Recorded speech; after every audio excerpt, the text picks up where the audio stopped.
Audio Jungle. Audio Jungle.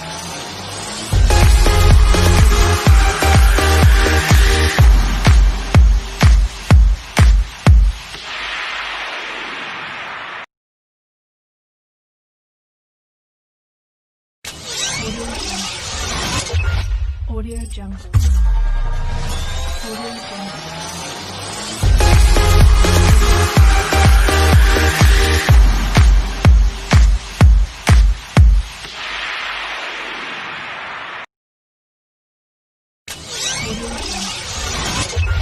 Audio Jungle. Audio Jungle.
Good morning, Kapalong East teachers! Welcome to our day 5 on the training on LMS. Ayan, daghan na kaayo excited tungod kay day 5 na gyud.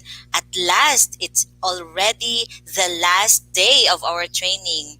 So it's a gloomy day today, so naka-black kaayo ko. I'm sure daghan pud kaayo din ha ang gipanugnaw pa no. Siguro ang uban wala pay ligo. Ayan, so they are working at home. So always remind everyone to please keep safe. Okay, kahit nasa school man or at home, please keep safe po tayong lahat. What is important is our health. Ayan, so let me read some greetings right now. From Ma'am Riza Astilio, good morning. Ayan. From Ma'am Paz Joy Balisalisa, magandang umaga po sa lahat. Last day is real. Ayan, no? Last day is real. Parang bonus lang, no? Bonus is real. So, from Sir Ray Enrique Moses Rodriguez, good morning po sa lahat from Dugayan National High School. Hello po mga taga Dugayan na teachers sa high school. Thank you po for watching. Ayan. From Ma'am Jean Rose Pangasate, usa ka maayong adlaw mga kaigsuunan.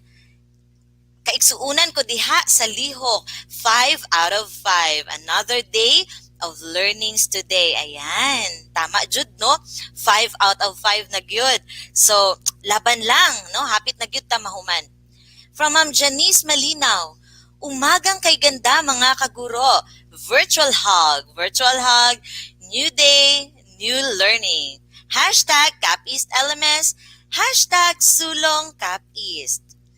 And from Ma'am Viola Kumar, good morning from Ramon S. Segundo Senior National High School. So sa Kapungagan, tama ba? Okay, hello, kaway-kaway sa mga teachers diha sa Ramon S. Segundo. Okay, sa Florida pala, sorry. Okay, from Meladine Abuda, good day to all. Ayan, with all the emojis. Thank you so much for watching. From Marilu Ibones, good morning. Watching here in Tagum City. Ayan, keep safe po ma'am sa Tagum City. Ayan. From Ma'am Ver Emata, good morning everyone. So again, please be reminded about our safety protocols. Bisan asa ta mo adto dapat ato jung himuon no ang mga protocols to keep us safe always. From Ma'am Chodora Bumatay, good morning sa tanan. Ayan. From Ma'am Mary Jane Superioridad, good morning. Magandang buhay sa lahat. From Ma'am Mary Chris Alipio, good morning everyone. Ayan, daghan kay emojis. From Ma'am Alma Estrada, good morning Kapalong East teachers. Indeed, ma'am. Good morning po. Judith Cadayona, good morning po. Watching from Panabo City. Ayan, no? Naitaga Panabo. Pero sa Kapalong East nagtudlo. Hello. Keep safe po dyan, ma'am. From Ma'am Dina Argelies, good morning po. Ayan, good morning din po. From Ma'am Janeth Beniga, good morning Kapalong East teachers. Watching from Sambayon Elementary School. Hello mga taga Sambayon. From Jennifer Dumatol, good morning fellow teachers. Watching from Adelanto Elementary School. And from Ma'am Bernadette Subla, good morning all. God bless. From Mimi Palye, good morning everyone. It's the last day of our webinar. Woohoo! Ayan, shout out kayo, no? Woohoo! Lipay kayo si Ma'am Mimi Palye. Ayan, lipay po kayo mi Ma'am. From Ma'am Karin Ino, good morning. Good morning din po. From Sir Menard Abanto, good morning from Mabantaw National High School. Ayan, kaway-kaway sa mga taga Mabantaw. From Ma'am Gemaline Shanda, hello ate. Ate Gemaline. Hashtag CapEast LMS, hashtag Sulong CapEast. Good morning to all from Mabantaw National High School. Ayan. And from Ma'am Estela Romano, good morning po. Hello, good morning din po, Ma'am. From Ma'am Joy, Sir Joy Mamado. Tama ba, sir? Good morning po, teachers of Kapalong East. Mabuhay tayong lahat. Hashtag Sulong Cap East, hashtag Cap East LMS. Good morning from Ma'am Katrina Ignalig of Maniki Central Elementary School. Hello, Ma'am. Kaway-kaway. From Ma'am Emilita Calis. Good morning from Kapalong National High School. From Ma'am Lita Dumapit Miranda. Hello. Taga Clementa de Inicia. Hello, Ma'am Let. Good morning po. Ayan. From Ma'am Estela Romano, hashtag Sulong Kapalong East. From Ma'am Darlene Bagkat, good morning. And from Ma'am Renelda Betonyo, good morning Kapalong East teachers. Thank you po, ma'am. Good morning din po. Unta nakapangapi na ang tanan sa mga mahilig og kape, sama nako. Ang uban nakapag sikwate na sabay sa putumaya og sabi ko, ayan no, makahuna-huna jud tagkaon basta naara ta sa balay. Ilabi na kay tugnaw kaayo ang kabuntagon. So unta safe lang tang tanan sa schools and sa ato ang mga balay. And from Ma'am Geraldine Makapala, umagang kay ganda po. Ayan, napakagandang umaga ngayon, Ma'am Geraldine. And from Ma'am Lucila Siton, good morning, happy Friday everyone. Hashtag Sulong Cap East LMS. So, today is the 5th day of our training. So, expect po tayo that we will still have the whole day full of learnings today. So, buntag hangtod hapon po ang atuang session. So, hangtod hapon again, reminder, hangtod hapon ang atong session today. Kasi nga, may nagtatanong kung morning lang ba daw tayo ngayon. So, I repeat, hangtod hapon po tayo. Ayan. So, in spite of the challenges that we are facing regarding the COVID-19 pandemic every day, still, positivity arises. So, dapat optimistic lang ta, no? Every day, let's face that we need to learn, especially how to protect ourselves and our family from the infection. Ayan. So,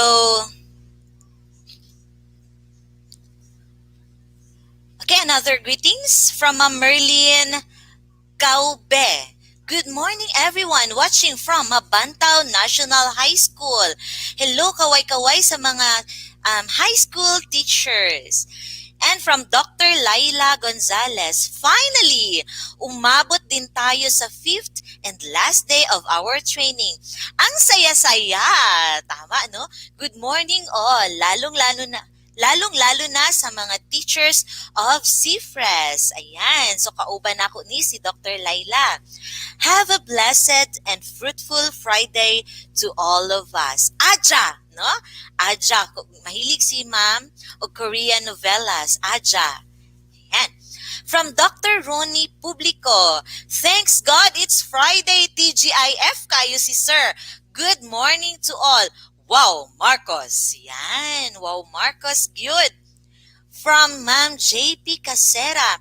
Good morning, everyone. Just want to greet my co-teachers in Gupitan IS. Dasig kaayo everyday. Hala, thank you kaayo mga Gupitan IS teachers sa inyong kadasig. Makatakod kaayo po ang inyong kadasig. Samot na ron nga last day na. Yehey! Ayan. So, at least wala nahurot ang atuang kusog, no?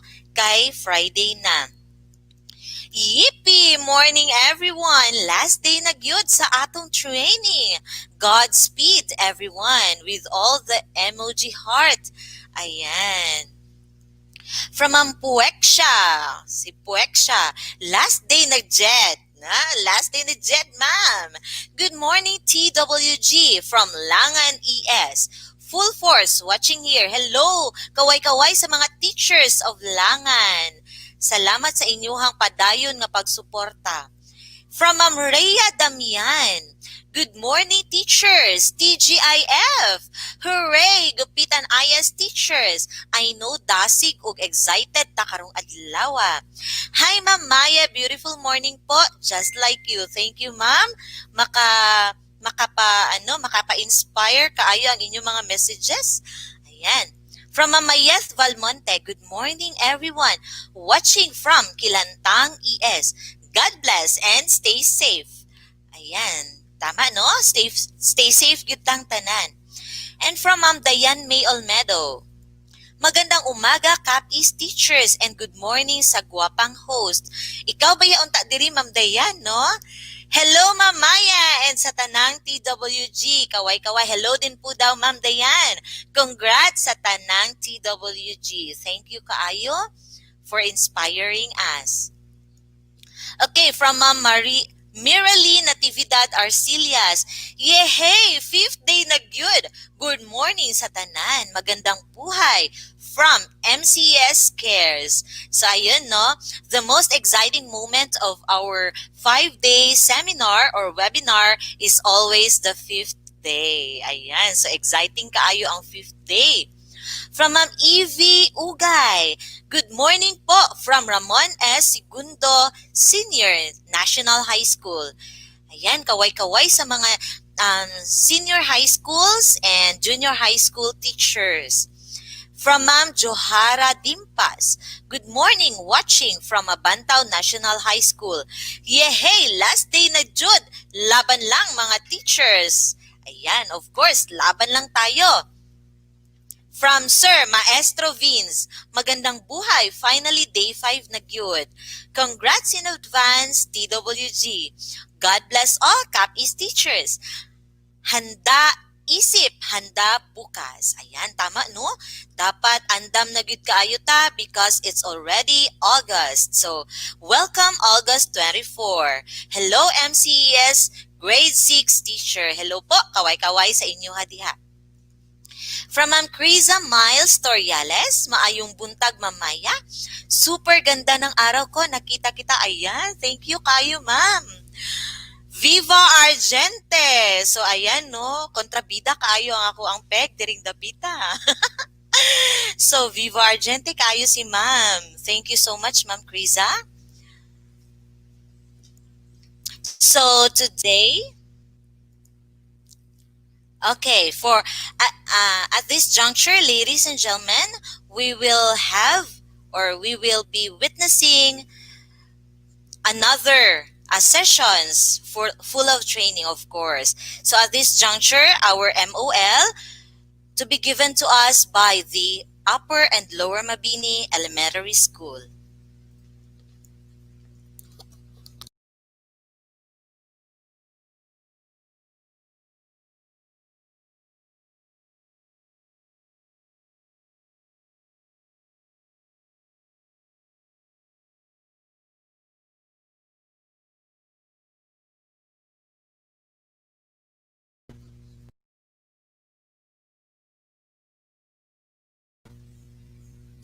So again, reminder everyone po ang ato ang attendance for this day, at least last na jud. So please do not forget to fill out our attendance link. And reminder to please always buhaton jud nato ang safety measures, follow the safety protocols po, hand washing, social distancing, wear your mask, and your face shield if possible. So do not allow po na muduol, especially kung mag-grocery ta or naa sa palengke. Dili nato i-allow ang uban nga mga tao nga mudut-dut no sa atua. So we professionals must lead the safety protocol. So dapat social distancing po lagi. No? Always remember, social distancing will really help avoid or um, avoid the infection. So from Ma'am Delina Ingar, good morning po to all of us. A blessed Friday for us, kay last day na karon. Happy tatanan, of course. God bless us all. Good morning po, Ma'am Maya. Hello din po, Ma'am Long. Ayan. So, um, apology po kasi may technical error dito. So, keep posting your comments in our comment box para mabasa po natin. Ayan. From Reggie Suklian. Ayan. Good morning po sa lahat. Finally, ayan. From Kate Pearl Betinol. Yippee! Last day na Jude. Finally. From Ruth Ramos, good morning everyone. Have a blessed Friday to all. TWG from Clementa F. Royo Elementary School. Hi Ma'am Ruth, kaway-kaway po sa inyo lahat dyan sa Clementa. Finally, our MOL to be given to us by the Upper and Lower Mabini Elementary School.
Isang Pinoy sa puso't diwa, Pinoy na isinilang sa ating bansa. Ako'y hindi sanay sa wikang mga banyaga. Ako'y Pinoy na mayroong sariling wika.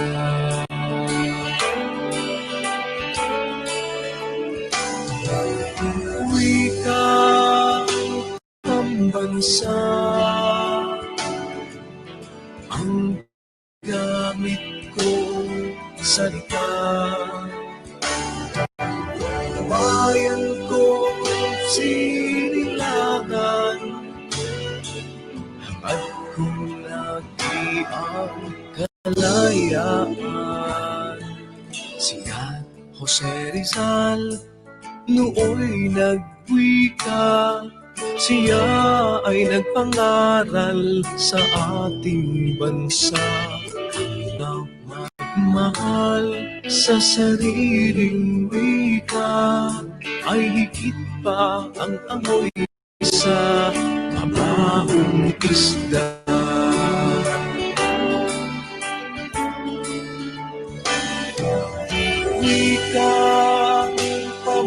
isa. Ang gamit ko sa bayan ko silangan,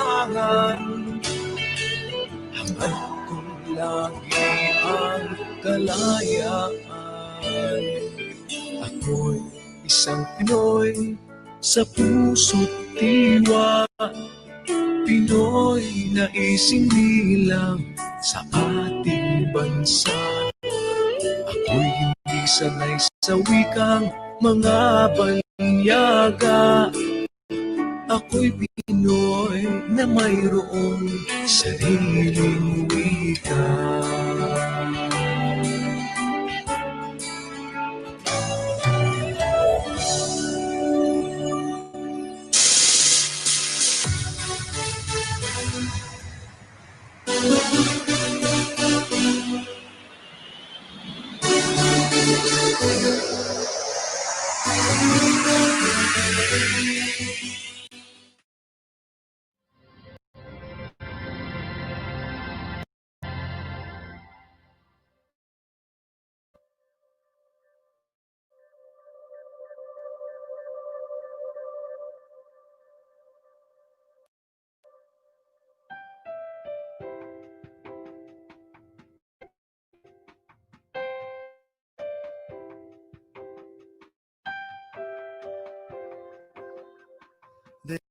There is a candle in every soul, some brightly burn, and some dark cold. And there is a spirit who brings a fire, ignites a candle, and makes his own. Carry your candle, run to the darkness, seek out the helpless, confused and torn, and hold out your candle for all to see it. Take your candle and go light your world. Take your candle.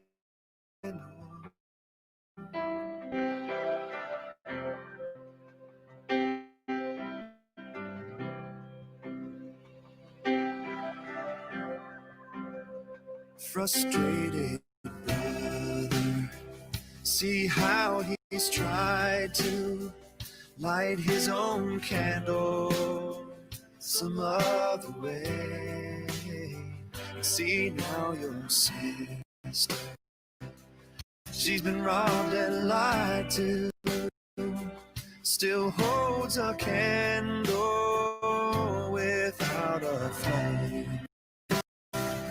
So carry your candle and run to the darkness, seek out the lonely, the tired and worn, and hold out your candle for all to see it. Take your candle and go light your world. Take your candle and go light your world. Hey now,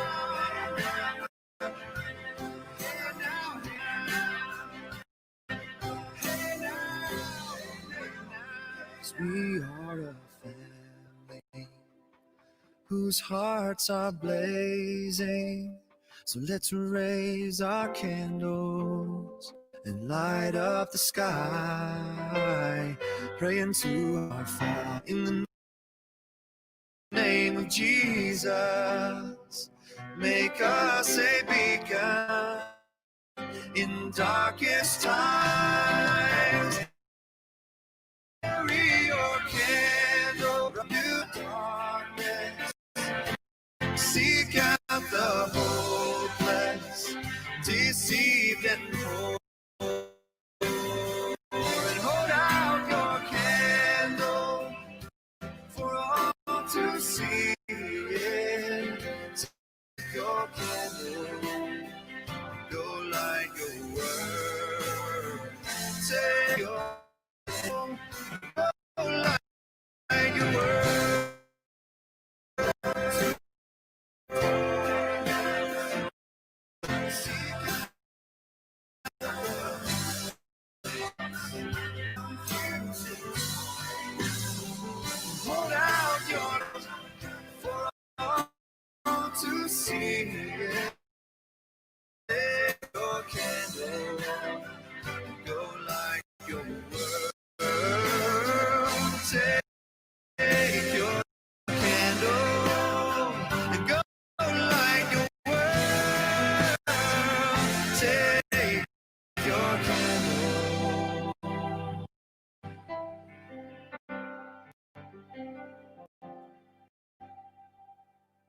write your word.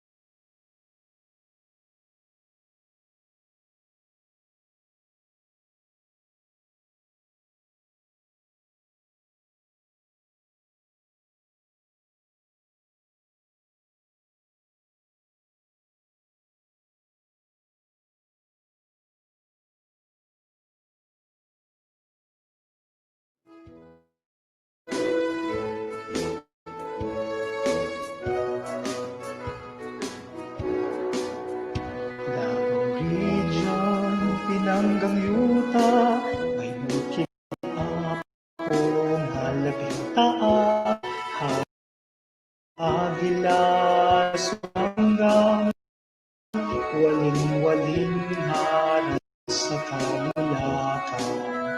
May ulawan, haring durian, lubi saging, bugas damian, yutang gimahan sa Davao Elyo, makugihong mga tao. Ang bilang probinsya, mga dakbayan nagkahiusa, ituruhan nga Diyos, Davao de Oro, Davao Oriental, de Occidental del Sur, siyudad sa Davao, Panabutagon, Samal Island, Mati ug Digos.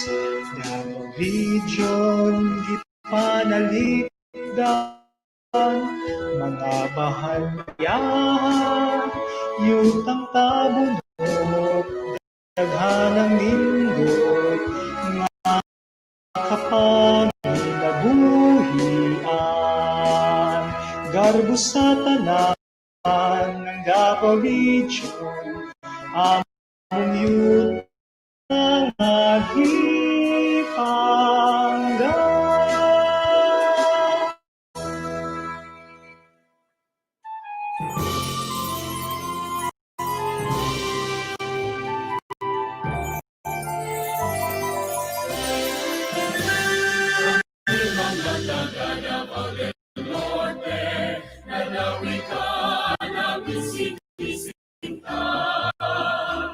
Sagana sa mga kalikasan, magagandang bukiran. Sa negosyo pagmimina, ang ipagkabuhayan, mamaya ay maligaya sa dakilang lalawig ko. Kung pribado seryoso, nagkakaisa sa paglutas ng problema. Mga tao'y laging nagtutulungan, namumula ang aming bayan. Paan ng aming lipunan, ang siyang hangarin ng lahat. Ay maligaya sa dakilang lalawigan.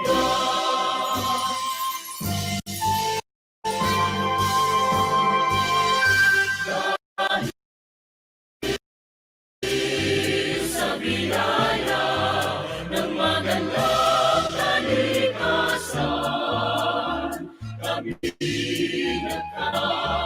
nagmakilang bansa.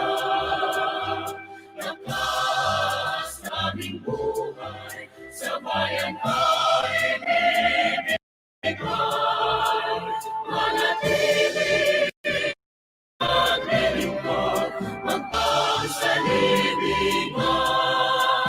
dahil sa biyaya ng magandang kalikasan. Kami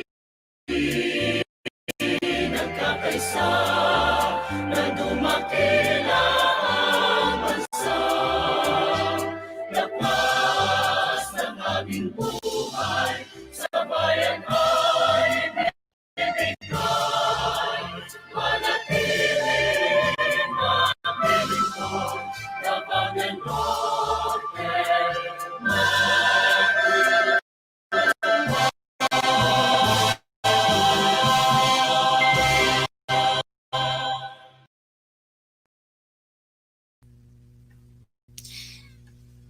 According to Sir Nelson Mandela, education is the most powerful weapon you can use to change the world.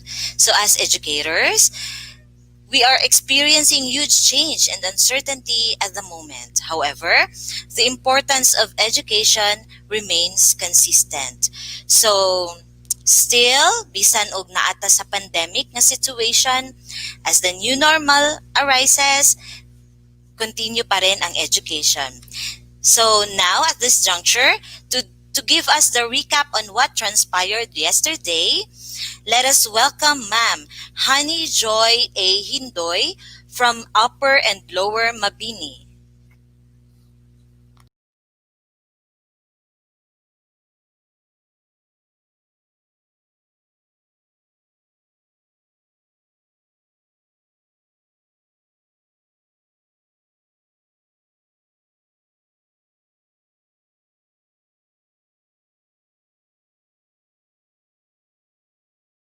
Yung buntag ka natong tanan. This is the it was started by an opening message of our CID chief, Sir Edward Amugis. After that, we witnessed the audio-visual presentation of sample class schedule, and we were amazed of the best practices of our very own district, showcasing the Trompa-Aralan or radio-based instruction. It is really a great idea of using Trompa-Aralan, a new modality of teaching and learning, especially in far-flung areas.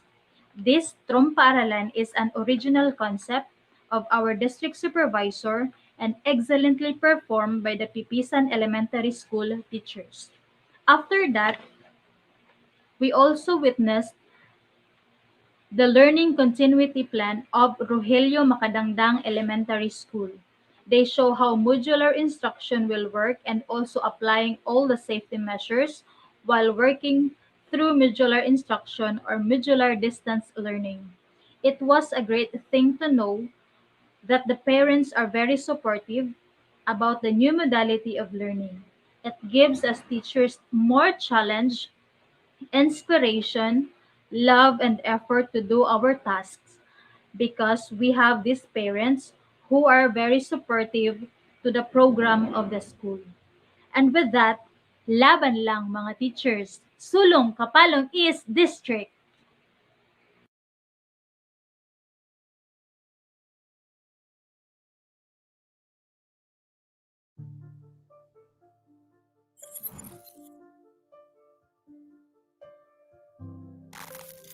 Once upon a time, there was a young, athletic boy hungry for success, for whom winning was everything.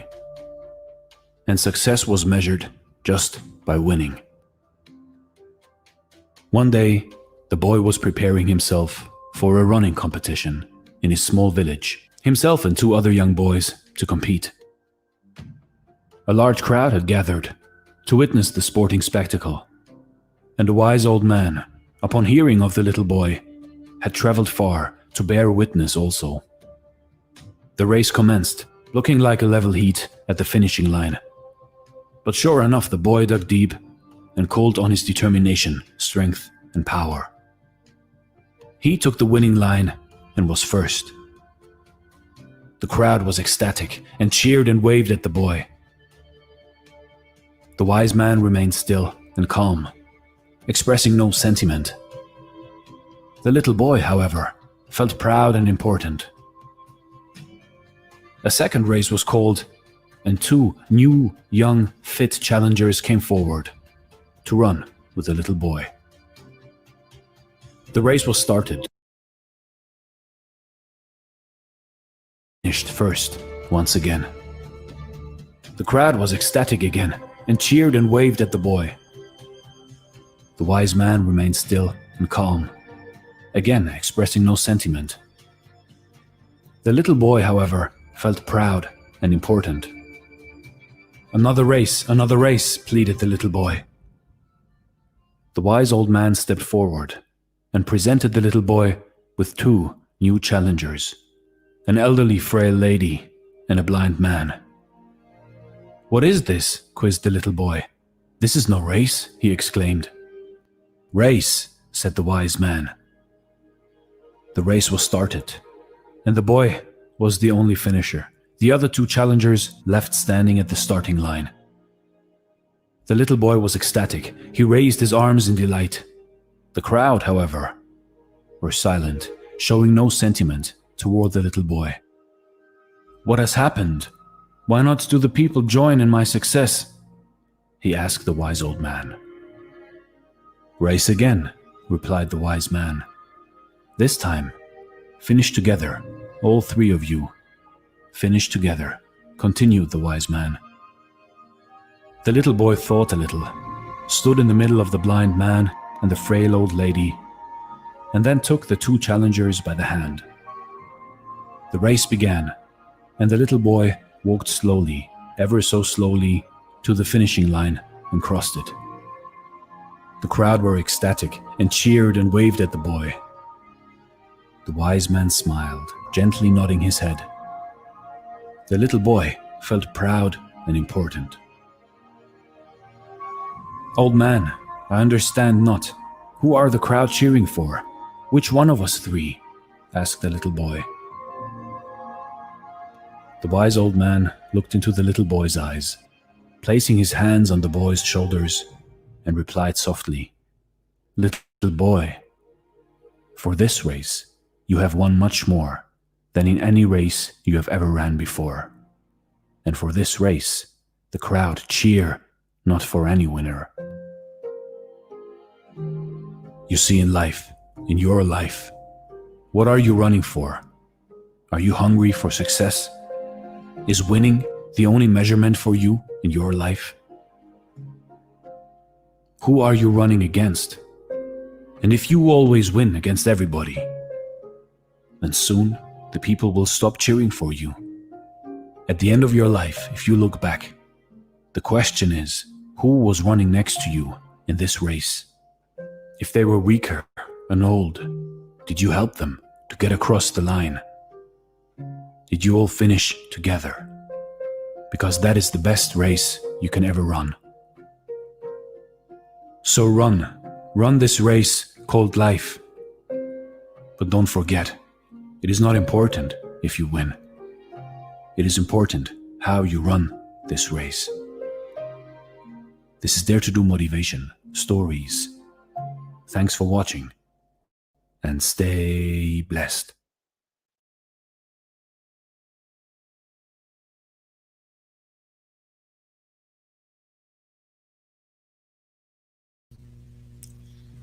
Alright, so that was Ma'am Honeyjoy A. Hindoy. And thank you so much for that recap, ma'am. And thank you so much also for that food for thought. Now, all our lives are in some way affected by this, the pandemic. But of course, it is still uniting us, each of us, globally.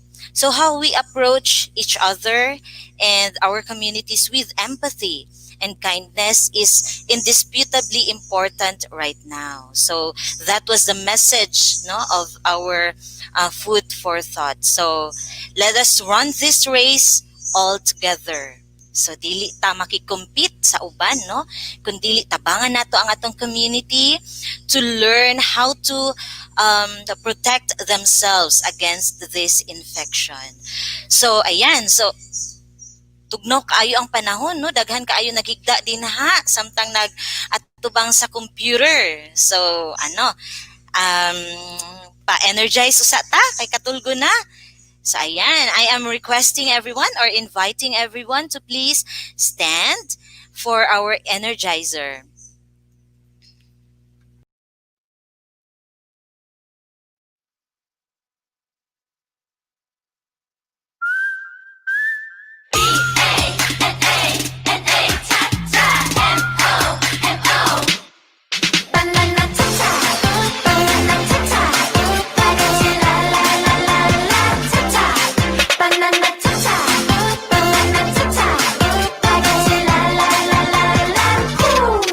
엄마 엄마 나나나나 예 진짜 많나 엄마도 찾자 아빠 아빠 나나나나 예 사주세요 아빠도 찾자 기르는 기기 차차차 먹으면 이리 으라차차차 할머니도 할아버지도 모두 모두 모여라 바나나 차차 바나나 차차 빨간색 랄랄랄랄라 차차 바나나 차차 바나나 차차 빨간색 랄랄랄랄라 후 노랑노랑 바나나나 예 너무 예뻐 애기도 차차 오빠 오빠 바나나나 예 나눠줘요 땡큐 차차 기르는 기기 차라차차차 먹으면 이리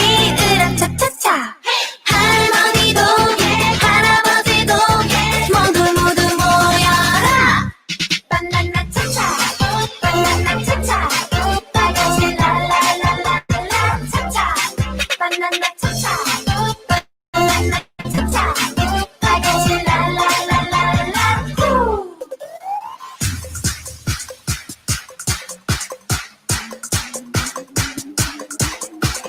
차차 차차 차차 차차 N-O-N-O 사랑해요 사랑해요 엄마 아빠 사랑해요 사랑해요 사랑해요 엄마 아빠 사랑해요 사랑해요 사랑해요 엄마 아빠 사랑해요 바나나 차차 바나나 차차 빨간색 랄랄랄랄라 후 오케이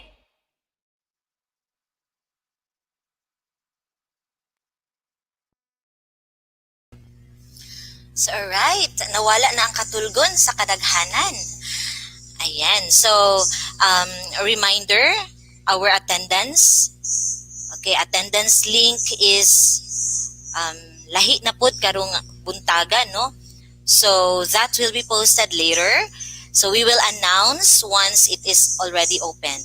So, ayan, abang-abang tayong lahat sa ato ang attendance link.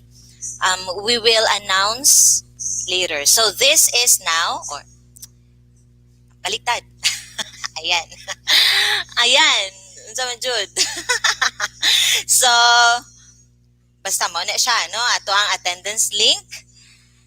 Our attendance link is now on screen. So, please type that attendance link sa ato ang mga gadget, and later we will announce once it is already opened.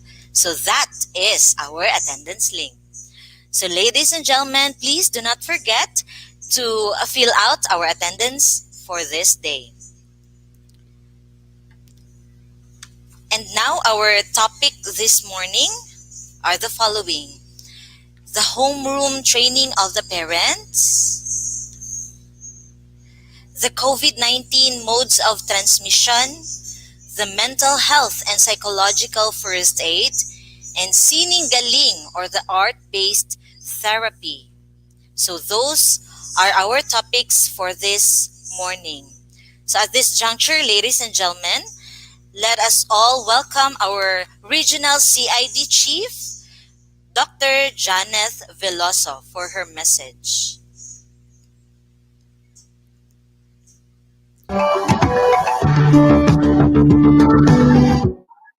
Today we are going to, I want you to journey with me about the role of the parents in the new normal. Actually, this is form part of our fifth day matrix of activities. Um, we would want you to see the package or the e-training package for the parents. This is tailored fit to our Davao region context. At the same time, this is applicable to all of our different divisions, particularly our 11 schools division offices. And we can do a lot of probably contextualization as you reach to your respective divisions and also improve some of the contents or the parts of the e-training package. Okay, I will just make it fast because consequently we are going to have the psychosocial or the mental wellness and psychosocial or psychological first aid activities with the Education Support Services Division. So my task is to share with you on this. Kindly show my slides, Sir Josh. Ayan, okay. Okay, so this is what we call parents inspiring and managing learning at home. So as we all know, for now, we don't have the face-to-face interaction or learning session. So everything is will be done in a remote modality. So our parents are vital and important as they perform their role to inspire and manage learning at home. So my presentation outline is about the Sulong Edukalidad framework, the regional initiative based on learning continuity plan, mechanism in the distribution and retrieval of self-learning modules, because we should inform our parents on how these things can be done. And then calendar of activities or probably the calendar for school year 2020-21, of which we contextualize it according to our teaching learning activities. And then video files for physical fitness test and video files for mental wellness and psychosocial support or psychological first aid activities, and some concerns about local IATF protocols and safety measures. So parang isang package talaga na buo para sa ating mga parents. However, this will not limit the schools division offices to add some of the concerns that you are going to put in our training kit for the parents. Okay, next. We move to the Sulong Edukalidad framework. So I will not dwell on this because this is where we anchored on our Sulong Edukalidad. In the end, that we dream of Filipinos who passionately love their country and whose values and competences enable them to realize their full potential and contribute meaningfully to building the nation. So this is the thing, ito ang heart talaga ng ating pagsasamahan sa DepEd. Next to that, our mission.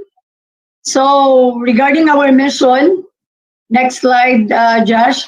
So these are articulated and directed if how we would want our students, our teachers, our administrators and staff, our family, community, and other stakeholders are going to engage, and how what would we want for this particular key players in the school community. Next to that, our core values. Our core values, maka Diyos, maka tao, maka kalikasan, at maka bansa. Kasi dapat ipaalam din natin sa ating mga parents yan. Although many are aware of it, but to the rest, probably this is going to be a new thing or something that would serve as their inspiration. Next. So, ipapaalam din natin about the most essential learning competencies. Why? Because these are the main myth of our teaching and learning delivery. So we need to inform them about the most essential learning competencies. And probably next to that would be the details as to the K to 12 most essential learning competencies. We have done or we have talked about that during our unpacking. Next slide, please. And also with this, kasi dapat ipaalam din natin sa kanila on how these things are, the competencies, the process of coming up with the most essential learning competencies. Next to that, the emphasis of endurance. Ayan. We emphasize somehow when they embrace or when they appreciate about endurance, they would know that these are the things that our learners are must be able to master. Okay. Next to that, yes, the process of the coming up of the most essential learning competencies. Next. So ideally, ang maganda nito is paunti-unti po siya na i-share. Okay, hindi po siya agad-agad lahat. Okay, next. Yan, in-emphasize yan bakit ano yung retained, merged, replaced, and dropped. Kasi there are parents that have copies already probably of the curriculum guides or those that have already downloaded from our portal of our curriculum guides. And so they would know why some of the competencies are already not captured in our new most essential learning competencies. We have Q here, hindi ko na yan i-dwell, pero na may Q kami dyan na most essential learning competencies. Ibig sabihin, may sample po dyan, pag i-click yan. Okay, next. Yan. Dinidwell na natin ang different learning modalities and the roles of key players. So, ibibigay na natin ang mga ano ba yung traditional face-to-face. And next to that, the distance learning modality. So parang dalawa lang talaga. It's the face-to-face and the distance learning. Kaya lang, the distance learning, as you can see, meron po siyang scale up na blended. Meaning, it's a combination of 2 or more modalities, whichever is applicable based on the local IATF parang severity or risk of COVID-19. Kasi hindi po tayo pwedeng na wala po itong basihan or desisyon natin, basihan sa ating local IATF. Okay, next. Regarding parenting in the new normal, alam nyo, kinapture namin ito, but this is more tailored fit to our present situation. This is based from the top 20 talaga na most essential din na parenting measures to be done. One is be a role model. So i-emphasize natin yan sa parents. Read together, of course. We'll need to have parents also who are readers. Next, oversee child's activity. No overscheduling, of course. We have nap also. We have time for household chores, everything.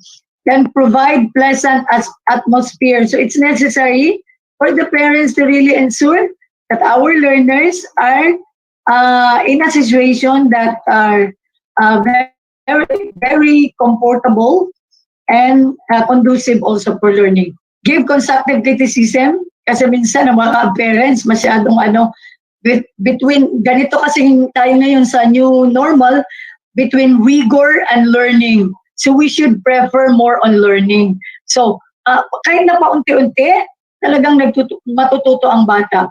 Then reward them for results. Maintain parent-teacher relationship, of course. We would want that one. Then monitor their learning. Then devise fun ways to learn, of course. Meron din siyang parang something wide array of ways to make learning fun. And memorable. Be a good friend. Ayan. So parang ano yan siya, swak na swak sa ating new normal. Okay, next. So in-emphasize namin sa ating learning situation ngayon, we should ensure that every learner is safe and protected anytime, anywhere. That's how we view as we capture it in our learning continuity plan, as integrating technology, academic community, and the household. Household meaning our community and the families where our learners emanate. Okay, next we have from our LCP or Learning Continuity Plan. Bibigay natin ang result of the survey. This was based on the survey of the region based, but you can contextualize this, that you can have the survey of your division or probably the survey of your school. So that would somehow make it more contextualized. Next to that, we have the survey result. Kaya nandun mas may dating pag ibigay talaga natin kung ano yung emerging options of our parents, and probably you can link that one as to the result of the learners enrollment survey 4. Okay, that's the latest. Okay, next to that. So in here we provide ample information as to if modular, what are the probable tools or gadgets or platform that we can reinforce learning. And as you can see on the third, we have the regional learning management system. We have the survey results also of the special education. As you all know, in the region, we come up with the survey of the learners with special needs. And so ito yung mga nasa SPED natin na program. So still, majority opted for the modular. Okay, next. Ayan. Because of that, we have this learning management system and utilizing or with the features that it is user-friendly, may ease of integration, kasi pwede mo naman siya lagyan ng radio-based recorded episodes or even video episodes per lesson. So parang ano siya, hybrid.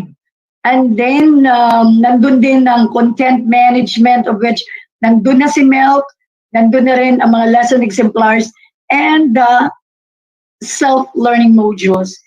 And then blended learning features, meaning blended, you can get from as a repository of all the materials, you can get as well the materials appropriate for other learning or for other learning modality. And then assessment and testing, of course, you have journeyed yesterday and during your simulation that there were quizzes, there were formative assessments, there were product-based assessments. So all of this are captured in the learning management system. Pero babalik pa rin tayo doon. And then reporting and tracking, because you can just easily download as well the results of the quizzes and product-based assessment. And then tracking of the result of the learner's performance. So sa atin pong tinatawag natin the learning management system, pwede nyo yung ma-download for for more information, and kindly show the succeeding slides. Just i-show lang natin, but you can click this one for the parents. Pero dito ngayon hindi natin i-click. Yan po ang mga details ng ating learning management system. So name it, nandun na ang mga interactive videos. So nandyan rin ang enrollment system ng ALS at saka enrollment system ng tatawag natin na school records management system that our region also had planned and had rolled out to the field. And then another regional initiative is for the ALS, of which this is This emanates actually with Island Garden City of Samal developer, and we recognize that one, and it is now scaled up for the whole region. And this is preparing our ALS learning centers for the paperless enrollment. We have the prototype learning schedule. So yun pong binanggit ni Dr. Daog yan po. Prototype schedule yan, hindi na natin i-click yan. So makukuha din ng kasama yan sa kit. Next to that would be the sample learning modules. Ayan, may mga sample learning modules na at saka sample lesson exemplars. Why we are showing this to the parents? Because they should know what are this and they should value why we are providing this to the learners and how they are going to as well manage the learning of our learners at home. Ayan, so hindi na natin yan i-click. Next to that would be our our help desk. Ito magandang initiative talaga because our direction of the region is that we need to ensure that every learner is safe and protected at ganun din sa kanyang learning. Unang-una, nasa help desk natin, academic specialist. The hotlines are there. So makikita natin ang hotlines from the regional level, tapos ibababa yan sa division, school level, at saka sa learning area experts. So there's no reason na mahihirapan ang mga bata kasi ito po ay gagawin nating open as hotlines to help our learners even at home and remotely. So parang lahat tayo bayanihan dito. So who will complete the hotlines? Of course, coming from the division, you decide on that. The school focal and probably the school head and then the learning area. Sa amin dito sa region, inilagay na namin dyan sa medical team, sa senior high school immersion kasi malaking bagay din yan na pag-uusapan. Then education service contracting, the TSS, the senior high school voucher program, and the joint delivery voucher program. So meron na kaming hotlines dyan na pwede nyong i-scale up na pagdating sa division, school level, at saka sa respective learning area. Okay, next to that, ayan, mechanism in the distribution and retrieval of self-learning modules. So ito po, meron tayong sample or suggested distribution and retrieval, but the division, the school can scale up, can modify, can revise. So once you modify and revise, that would be very helpful and beneficial to our community or our parents and also our learners.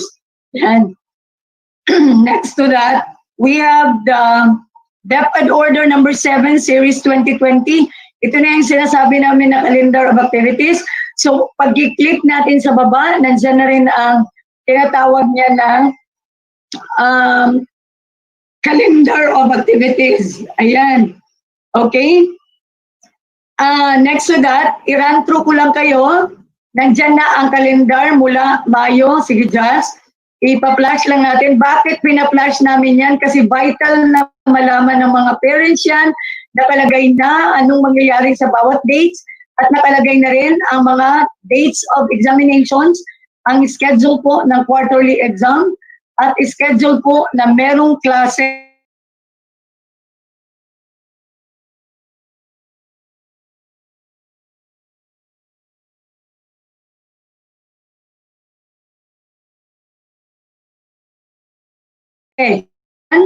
dahil vital yan na mga information sa ating mga parents. Somehow they would be able to connect with that and learn from it. Okay, so we proceed to the next, physical fitness. Ayan, sa physical fitness natin, sige, patuloy pa sa February hanggang April. Yes, sa physical fitness natin, kahit na nasa bahay ang mga bata, meron tayong video courtesy from Davao del Norte Division, headed by or is spearheaded by the superintendent,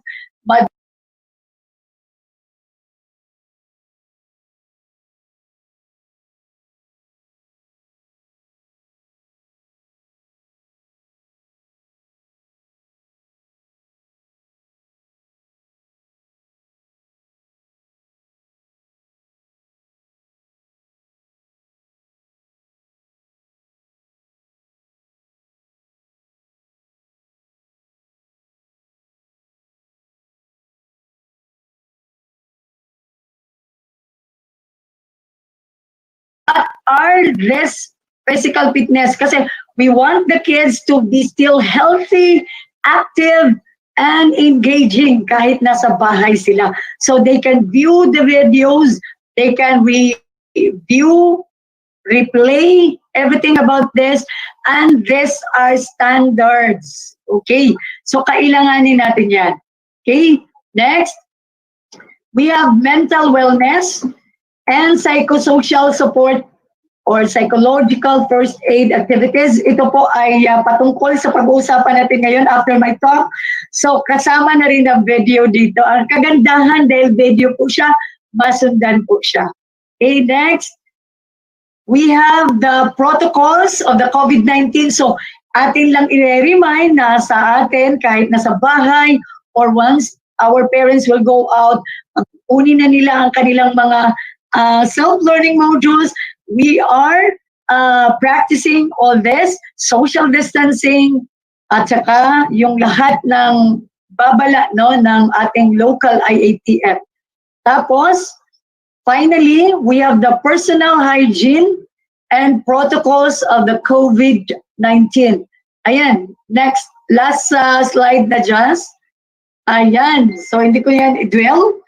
Kasi makakatulong yan sa ating mga parents na makakasama nila lagi ang ating mga learners. Finally, ito ang challenge natin. Basta't sama-sama tayo sa sulong edukalidad, isa pong karangalan ang maglingkod sa bayan. God bless everyone!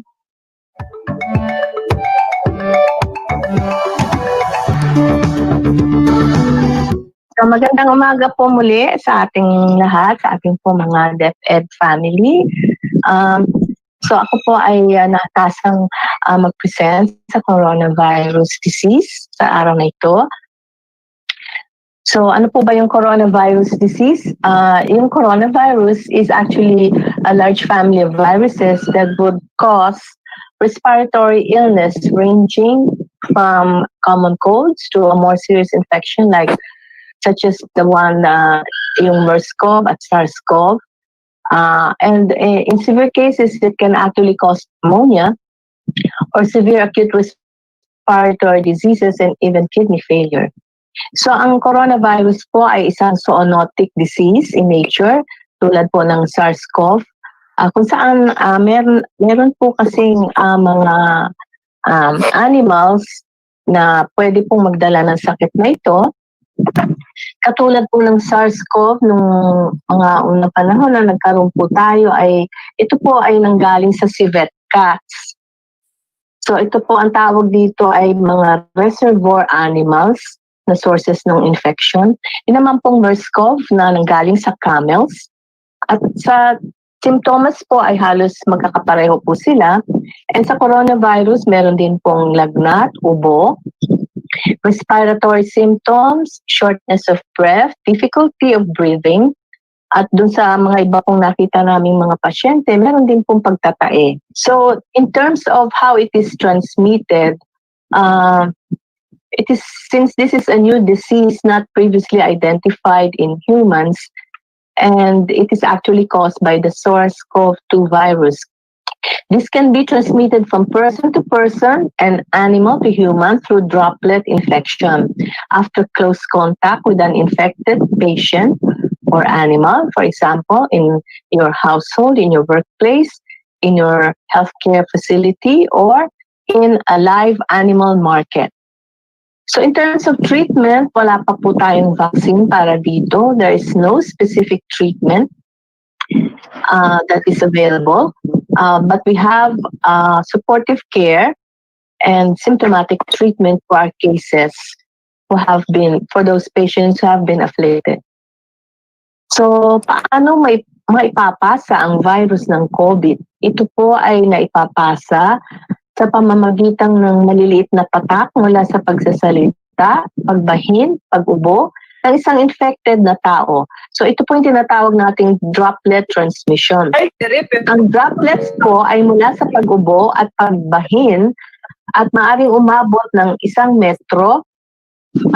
So panatilingin po ang 1 metrong layo sa mga tao para na may simptomas ng respiratory illness upang makaiwas po tayo dito sa sakit na ito. Para po maiwasan ang pagkahawa o maipasa ang COVID-19, kailangan po nating pagsagawa ng physical distancing. So manatili lamang po sa bahay upang mabawasan ng interaction sa ibang tao at panatilihin 1 metro ang distansya sa mga taong nasa paligid, sa loob at labas ng tahanan. Panatilihin din pong malinis ang mga kamay, hugasan ang inyong kamay, mga 20 seconds gamit sabon at tubig, o kaya gumamit ng alcohol-based hand rub.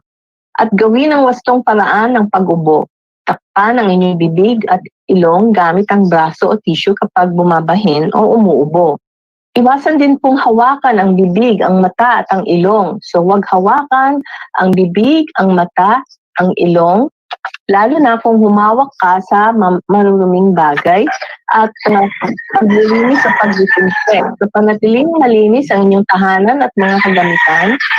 At pwede po tayong gumawa ng bleach na sinatawag natin sa pamamagitan ng sodium hypochlorite bleach.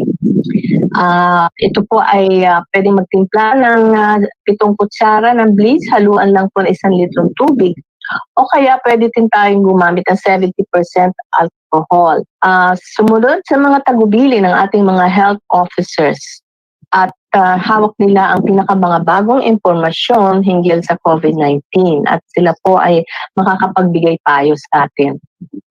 So sino ang maaaring mahawa ng virus na ito? Ang sino man, anuman ang edad ay maaaring mahawa sa COVID-19. Wala pong sino ang virus na to. So ang mga grupong may mataas na tsansang magkaroon ng malubhang karamdaman ay ang mga sumusunod. Ay yung ating pong mga senior citizens, 65 years old and above, ating mga lolo at lola, at mga taong dati nang may karamdaman, katulad ng may mga alta presyon, sakit sa puso, baga, diabetes, sakit sa kidney, sa atay, sa neurological conditions, o pati cancer, kasama din po dito, o kaya yung mga merong may HIV/AIDS. So may mga lubhang mapanganib. Ito ay lubhang mapanganib din sa ating mga nagbubuntis na babae na edad 17 at mas bata, may edad 35 o kaya mas matanda, at yung mga may dati nang karamdaman. So ito po yung ating classification. Sinasabi po natin na yung mga persons under monitoring or persons under investigation, hindi COVID-19 na kaso, pero doon po sa mga persons under monitoring natin, base po doon sa bagong issuance po or interim guidelines ng April 16, tinatawag na po natin silang contact, no? So ito po mga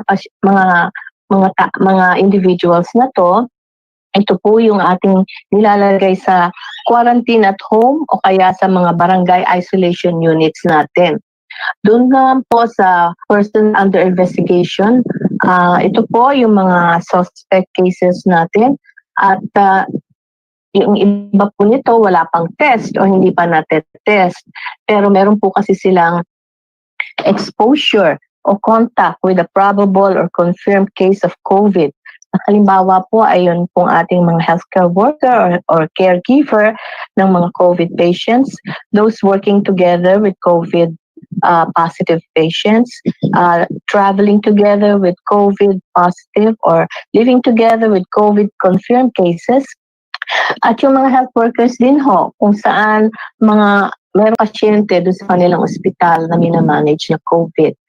So, meron din po tayong mga hindi tiyak o tukoy ang resulta ng test. Ang tawag po sa kanila ay probable cases. Pero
also have Ma'am Ardeline De Felipe watching.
mas na hindi pa matukoy ang kadahilanan at kailangan kang madala sa ospital. So pwede ka rin makonsider na probable case kung ikaw ay suspect patient at hindi tiyak ang resulta ng iyong testing o kaya ginawa na yung test, hindi pa opisyal na laboratorio na gumagawa ng RT-PCR test. So meron po tayong mga testing centers na nagsasagawa nito at ito po ay usually sa mga ospital, sa RITM. So nag-expand na po tayo ng ating testing centers. Meron din po tayo sa PGH, sa Lung Center of the Philippines, dun po sa Tala Hospital sa Caloocan.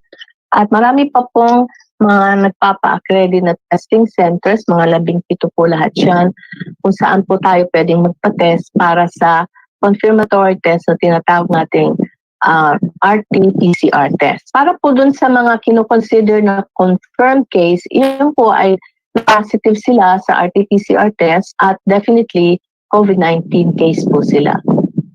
So base po sa global report ng ating mga confirmed COVID-19 cases all over the globe, meron na pong naitalang more than 2.4 million na kaso, 169,000 deaths, at ang ating pong case fatality rate ay 7%.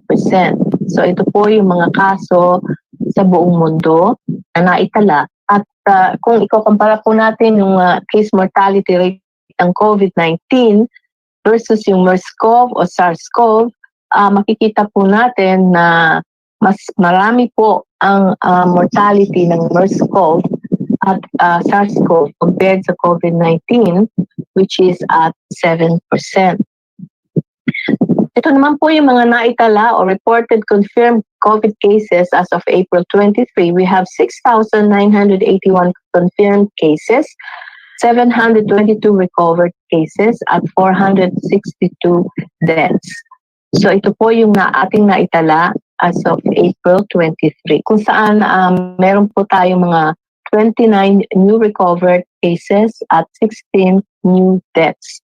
Ito rin po yung ating total coronavirus cases sa Pilipinas mula February 15 hanggang April 21, at makikita po natin na ito po ay pataas pa. Ito naman po yung mga daily new cases na naitatala from February 15 to April 21, at nakita po natin dito na ang pinakamataas na cases ay naitala noong March 31. Sa active cases, mga infected population, currently infected, karamihan po nito ay nasa ospital pa. So, tumataas pa rin po. And sa total deaths, pataas pa rin po siya. So, ito rin po yung mga daily new deaths na naitala. So, ito po yung ating mortality doubling time na pinapakita po dito sa graph ay nag-slow down significantly. Ang ating pong doubling time as of now is nandun po sa 3 to 7 days. So, bumabagal po. Ang ibig pong sabihin nito ay bumabagal po ang ating transmission ng mga kaso. So ito po ay isang magandang senyales na ang ating ECQ ay more or less meron po tayong gains because naglagay po tayo ng extended quarantine measures at matatapos po ng April 30, pero dahil pinag-aralan po ng IATF kung ano po ang mga susunod na hakbang, abangan po natin kung magkakaroon po tayo ng extension o magkakaroon po tayo ng modified extension. So ito po, pinapakita po natin dito ang ating doubling time ay nasa 3 to 7 days na po. So medyo bumabagal po ang ating rate of transmission. Ano po ang ating mga estratehiya para supuin ang COVID-19? Basically, 4 po yung ating strategy. Yung enhanced community quarantine and social distancing, para po ang ating mga kababayan ay manatili sa kanilang mga tahanan at maglagay ng distansya sa isa't isa, mga 1 meter away from each other. Gumagawa po tayo ng contact tracing and surveillance para po matuntun natin yung mga taong nakasalamuhang may sakit, at mas pinaigting pa ang ating pagsubaybay sa mga taong ito, lalo na po yung may malubhang sakit sa baga. Meron po tinatawag tayong triage system, at ito po ay meron din tayong ginawang increased testing capacity. So, yung unang isa sa ilalim sa testing ay yung mga taong nangangailangan nito at pagpaparami ng mga taong maaaring bigyan ng test. So, we are currently increasing our testing capacity para po mas marami pa ho tayong ma-test na individual.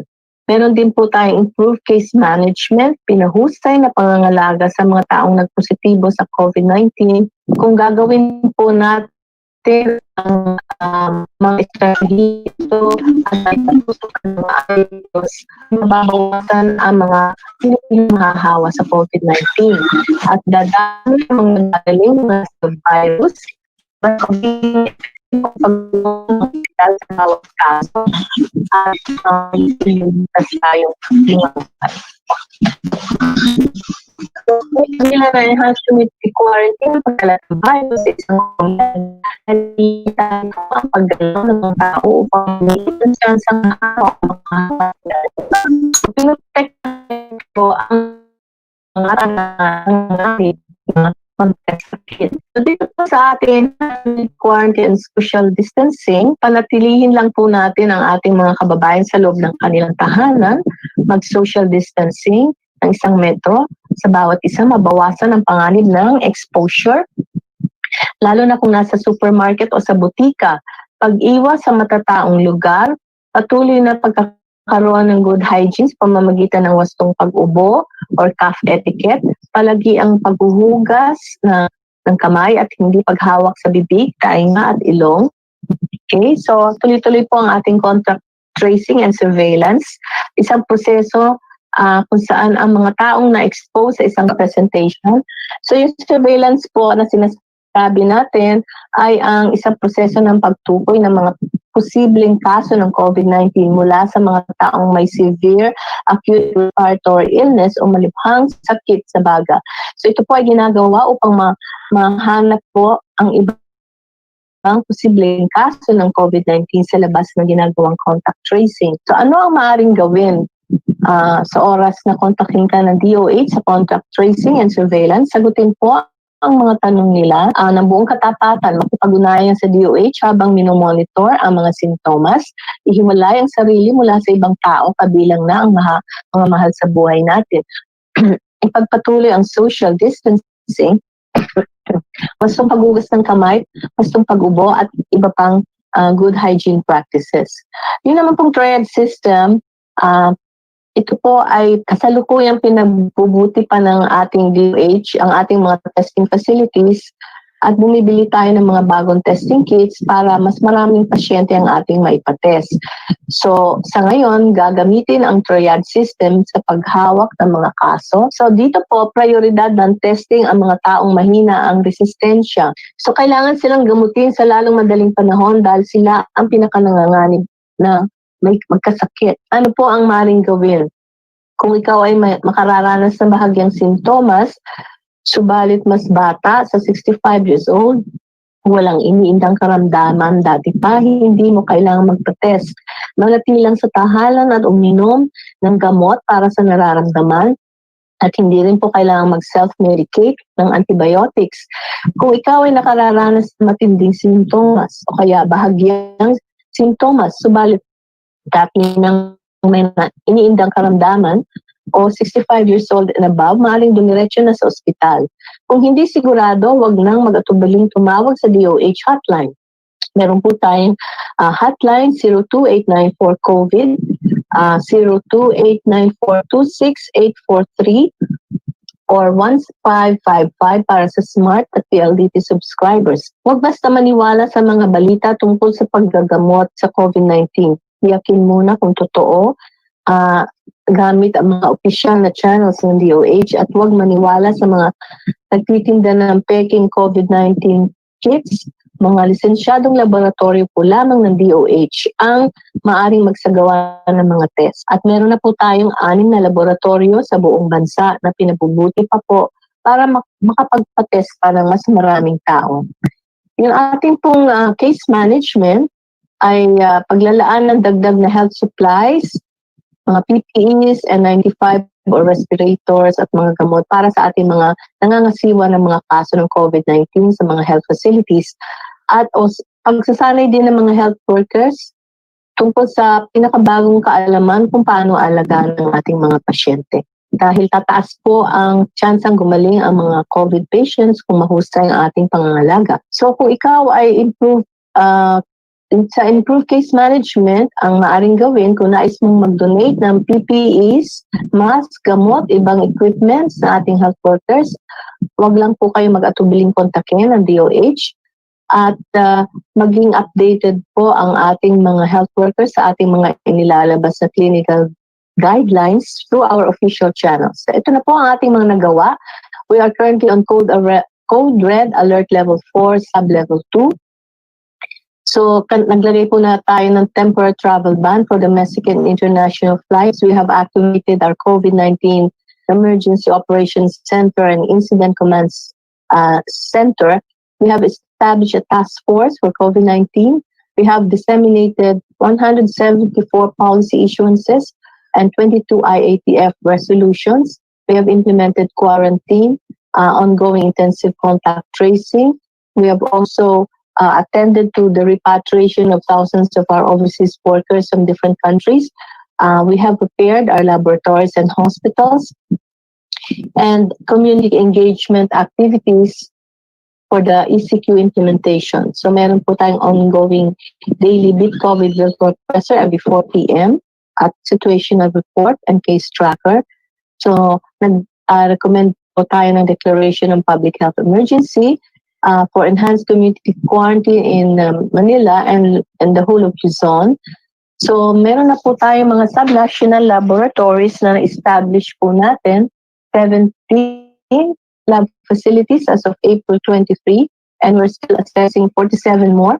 We have been procuring, distributing PPEs to both public and private hospitals and continuing with our procurement for our RT-PCR test kits.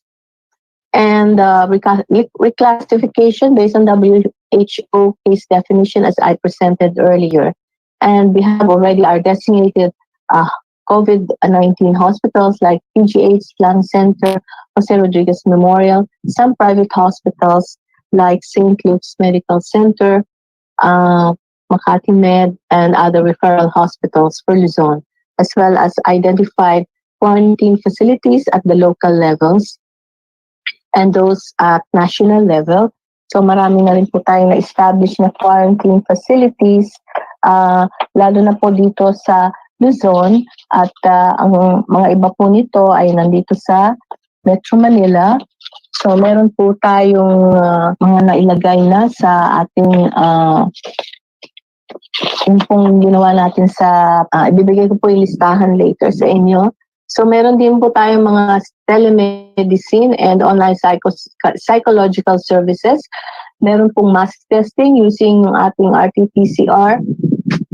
At nag-emergency hiring po kami currently ng ating mga health personnel for COVID-19 response. We have also launched our contra-COVID chatbot, yung ating Kira, Knowledge Informs Responsible Action, or katuwang na impormasyon para sa responsableng aksyon. Ito po yung ating code alert system. So nasa code red po tayo, sub-level 2, because meron po tayong sustained community transmission. And we have a series of clusters in a population infected with COVID-19 in a given period of time, continuing to extend its reach in other areas. So sa Code Red Sub-Level 2, meron pong ebidensya ng community transmission at patuloy na pagtaas at paglaganap ng mga kaso na higit pa sa kakayahan ng gobyerno na tugunan. At isa po tayo sa unang naglabas ng extend ng ating community quarantine at nag-lockdown tayo. Tayo po yung unang-una dito sa Southeast Asia. So para po dun sa mga may simptomas na may travel history, may history of exposure na natawag nating patient under investigation, kung kayo po ay may symptoms, kailangan po kaagad ng admission and management sa isang level 2 or level 3 hospital.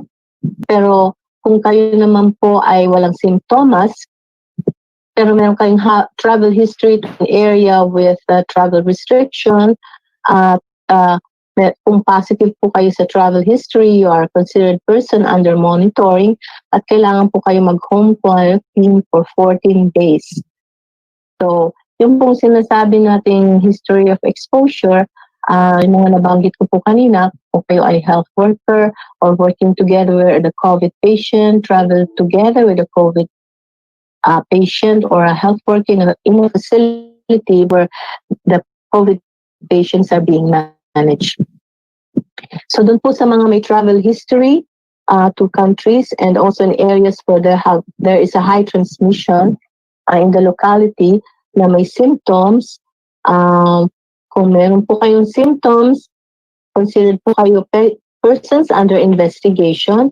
Kung mild ang symptoms, no comorbid conditions na mga nabanggit ko po, wala po, hindi po kayo elderly, pwede po kayong mag-quarantine at home, or meron po tayong mga naitalang ngayong mga barangay quarantine or isolation facilities. Kung meron po sa inyong lugar ay pwede po kayong ma-isolate dito sa mga temporary treatment and monitoring facilities na na-establish po.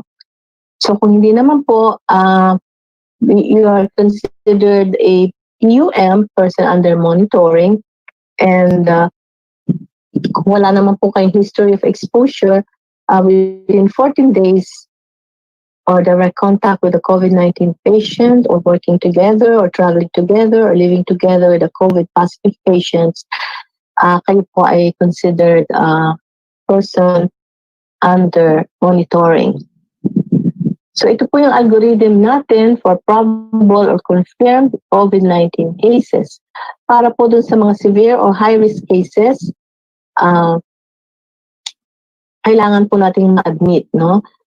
Kasama din po doon ang mga moderate cases, lalo na po kung elderly at meron pong comorbid conditions. And para doon sa mga mild or low risk, pwede pong mag-home quarantine or isolation for 14 days. Ito po yung mga laboratorio na ating na-establish, license for COVID-19 testing. Ang pinakamarami po nito ay nandito sa Maynila, meron din po sa Baguio, ang ating Baguio General Hospital, sa Cebu, ang Vicente Soto Memorial Medical Center, sa Davao, ang Southern Philippines Medical Center, sa Iloilo, Western Visayas Medical Center, sa Legazpi, Bicol Regional Diagnostic Reference Laboratory, at the rest po ay nandito na po sa Metro Manila. So ang ating pong mga advice para sa ating publiko para maprotektahan sa banta ng COVID-19, proper hand hygiene, practice proper cough etiquette, maintaining social distancing 1 meter away from any individual with cough or fever, avoid touching the eyes, the ears, and the nose, clean personal things and surfaces with disinfectant solution, wearing a face mask when going outside of the house. At para po maprotektahan yung iba and yourself from getting sick, wash your hands after coughing or sneezing, when caring for the sick, before, during, and after you prepared food, for the sick, before eating or after toilet use, when the hands get dirty, and after handling animals or animal waste. Ano po yung proper cough etiquette? Cover your mouth and nose with a hanky or a tissue, or the crook of your elbows, o dito po sa laylayan ng ating dito po sa harap ng ating t-shirt or blouse.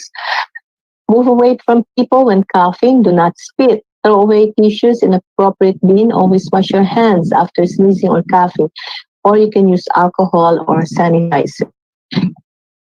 Yung physical distancing po ay kailangan 1 meter away from individuals, lalo na po yung may respiratory symptoms. So, i-maintain po ang layo ng mga tao, lalo na po kung may respiratory symptoms o ubo at sipon. So, ito po ay halos kasing haba ng isang motorsiklo o upuan para sa 2 tao. So, yung sa proper use of mask is recommended po para those with respiratory symptoms like cough, colds, or sore throat, or those caring for patients with respiratory symptoms, and those going outside of their homes, as well as especially for the health workers po. So, isuot lamang po ang mask sa lahat ng oras habang nasa mga pampublikong lugar, kahit habang nakikipag-usap. Galing lamang ito kapag nasa bahay na o kailangan kumain. Tiyaking laging naghuhugas ng kamay, dumistansya kahit 1 metro sa ibang nasa labas, at takpan ang inyong ilong at bibig kapag umuupo o bumabahin. Hindi sapat ang pagsuot lamang ng face mask para maprotektahan ka sa COVID-19. Avoid crowded places. Kung makakaiwas po sa mga matataong lugar, ay umiwas po tayo. So, doon po sa mga sick animals and animals that have died of disease, hindi po dapat pinakain yan. Lalo na po yung mga may sakit na hayop. Even in areas experiencing outbreaks, meat products can be safely consumed kung ito po ay iluluto po natin na maayos properly handled during food preparation. So, some tip lang po, use different chopping boards and knives for raw meat and cooked foods. And wash your hands between handling raw and cooked foods. Para po sa ating at health advisory, paano po mag-disinfect ng mga bagay-bagay upang maiwasan ang COVID-19? So, ugaliin pong linisin yung mga bagay na mas madalas hawakan ng tao. Ito po ay pagsasagawa ng isang parting bleach sa 100 parts ng tubig. So, 1/4 cup ng bleach na sodium hypochlorite, isang galon ng malinis na tubig para punasan po ang mga bagay na karaniwan po ay nahahawakan tulad ng doorknobs, yung pong ibabaw ng lamesa, yung pong switches, yung pong madalas napipindot at hinahawakan. Paano po maglinis o mag-disinfect? Siguraduhin pong malinis ang inyong gamit para maiwasan. Pwede pong gumamit din ng 70% alcohol para ma-disinfect ang mga bagay na madalas na hinahawakan tulad ng cellphone, susi, remote control, computer keyboard, yung mouse, at iba pang personal na gamit. Paano maglinis ng bahay? Siguraduhin pong malinis ang inyong kapaligiran. I-disinfect din ang inyong bahay, sahig, ibabaw ng lamesa, upuan, mga railings, doorknob, at iba pang bahagi ng bahay. So, bahay muna, buhay muna. Yung pong pag-spray o misting ay hindi po nakakaprotekta against COVID-19 at baka makasama pa nga po. So, the DOH would not recommend spraying or misting. There is no evidence to support that spraying of surfaces or large-scale misting of areas, indoor or outdoor, with disinfecting agents will kill the virus. Spraying has an additional health and safety concern as it can cause any pathogen to be dispersed further from the direct application of a spray. So, di po ba sabi natin droplet itong infection na to? At so, maaari pong disperse yung virus using the spray. So, it can also result to skin irritation or inhalation of chemicals as well as development of respiratory side effects, lalo na po kung allergic kayo sa mga ini-spray. May also cause environmental pollution. So, wag po tayo mag-spray or miss disinfection at this time. Soak objects completely or disinfect surfaces directly to kill the virus. Para po dun sa mga ating mga damit, halimbawa, pwede po natin i-disinfect using yung ating ginamit na panlinis. So, mag-fact check lang po tayo from DOH. Ito po ay mga designated COVID facilities. Kasalukuyan po tayo nag-emergency hiring ng mga health personnel for our COVID response para po mapunuan ang mga kakulangan sa ating mga ospital na dinesignate natin na COVID-19 referral. So, maaari mo pong gamitin yung tinatawag nating KIRA, Contra COVID bot sa Facebook, Viber, at Contra COVID PH web app. So, si KIRA po, ito po ay katuwang na impormasyon para sa responsableng aksyon. Ang Contra COVID bot, responsibilidad natin ang ating kapwa. So, ito pong KIRA ay para sagutin po ang inyong mga katanungan tungkol sa COVID-19.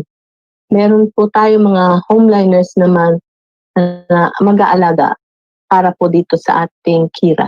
So, para po malaman kung ikaw ay may risk ng COVID-19, mga impormasyon para sa mga kailangan gawin sa laban sa COVID-19 at sagot sa mga tanong tungkol sa COVID-19 at guidelines ng quarantine. So, pwede pong makausap si Kira sa Facebook Messenger chat, sa Viber, at sa Contra COVID PH web app. Ito po yung virtual presser natin, araw-araw at 4 p.m. At para po sa ating public advisories, you can visit the following official DOH channels, yung ating COVID live tracker, https, and covidtracker.doh.gov.ph, yung ating DOH website, www.doh.gov.ph, COVID-19, healthypilipinas.ph, ang ating pong Facebook, www.facebook.com, official DOH Gov, and yung ating facebook.com/DOH Healthy Pilipinas o kaya sa twitter.com/DOH.gov. At marami po tayong ginawang infographics, social media cards that we can share through email. So ito po yung ating mga website kung saan makakakuha ng mga impormasyon on COVID-19. Yun na lamang po ang aking isi-share sa inyo. Maraming salamat po.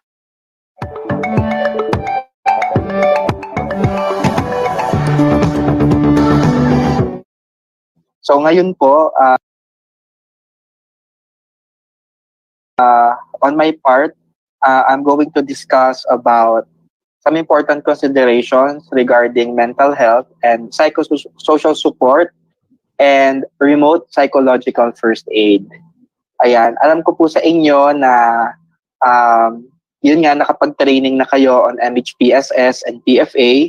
So ang gagawin po natin ngayon is ay sort of review, i-refresh natin yung mga natutunan natin before. At the same time, we're going to learn how we are going to apply MHPSS and psychological first aid virtually.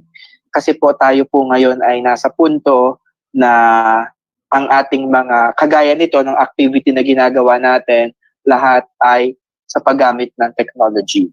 Okay? So kung ready na po kayong lahat, make sure nakapwesto kayo ng masarap-sarap, nakaupo kayo ng okay or nakahiga man. No, kasi ito po ay dire-diretso tayo for around 30 to 40 minutes. So sit back and then listen carefully, and we begin our discussion first by answering and reviewing what MHPSS is. So we define MHPSS, or mental health and psychosocial support, is used to describe any type of local support that aims to protect or promote psychosocial well-being and or prevent or treat mental disorder. So given po that MHPSS is any kind of local support,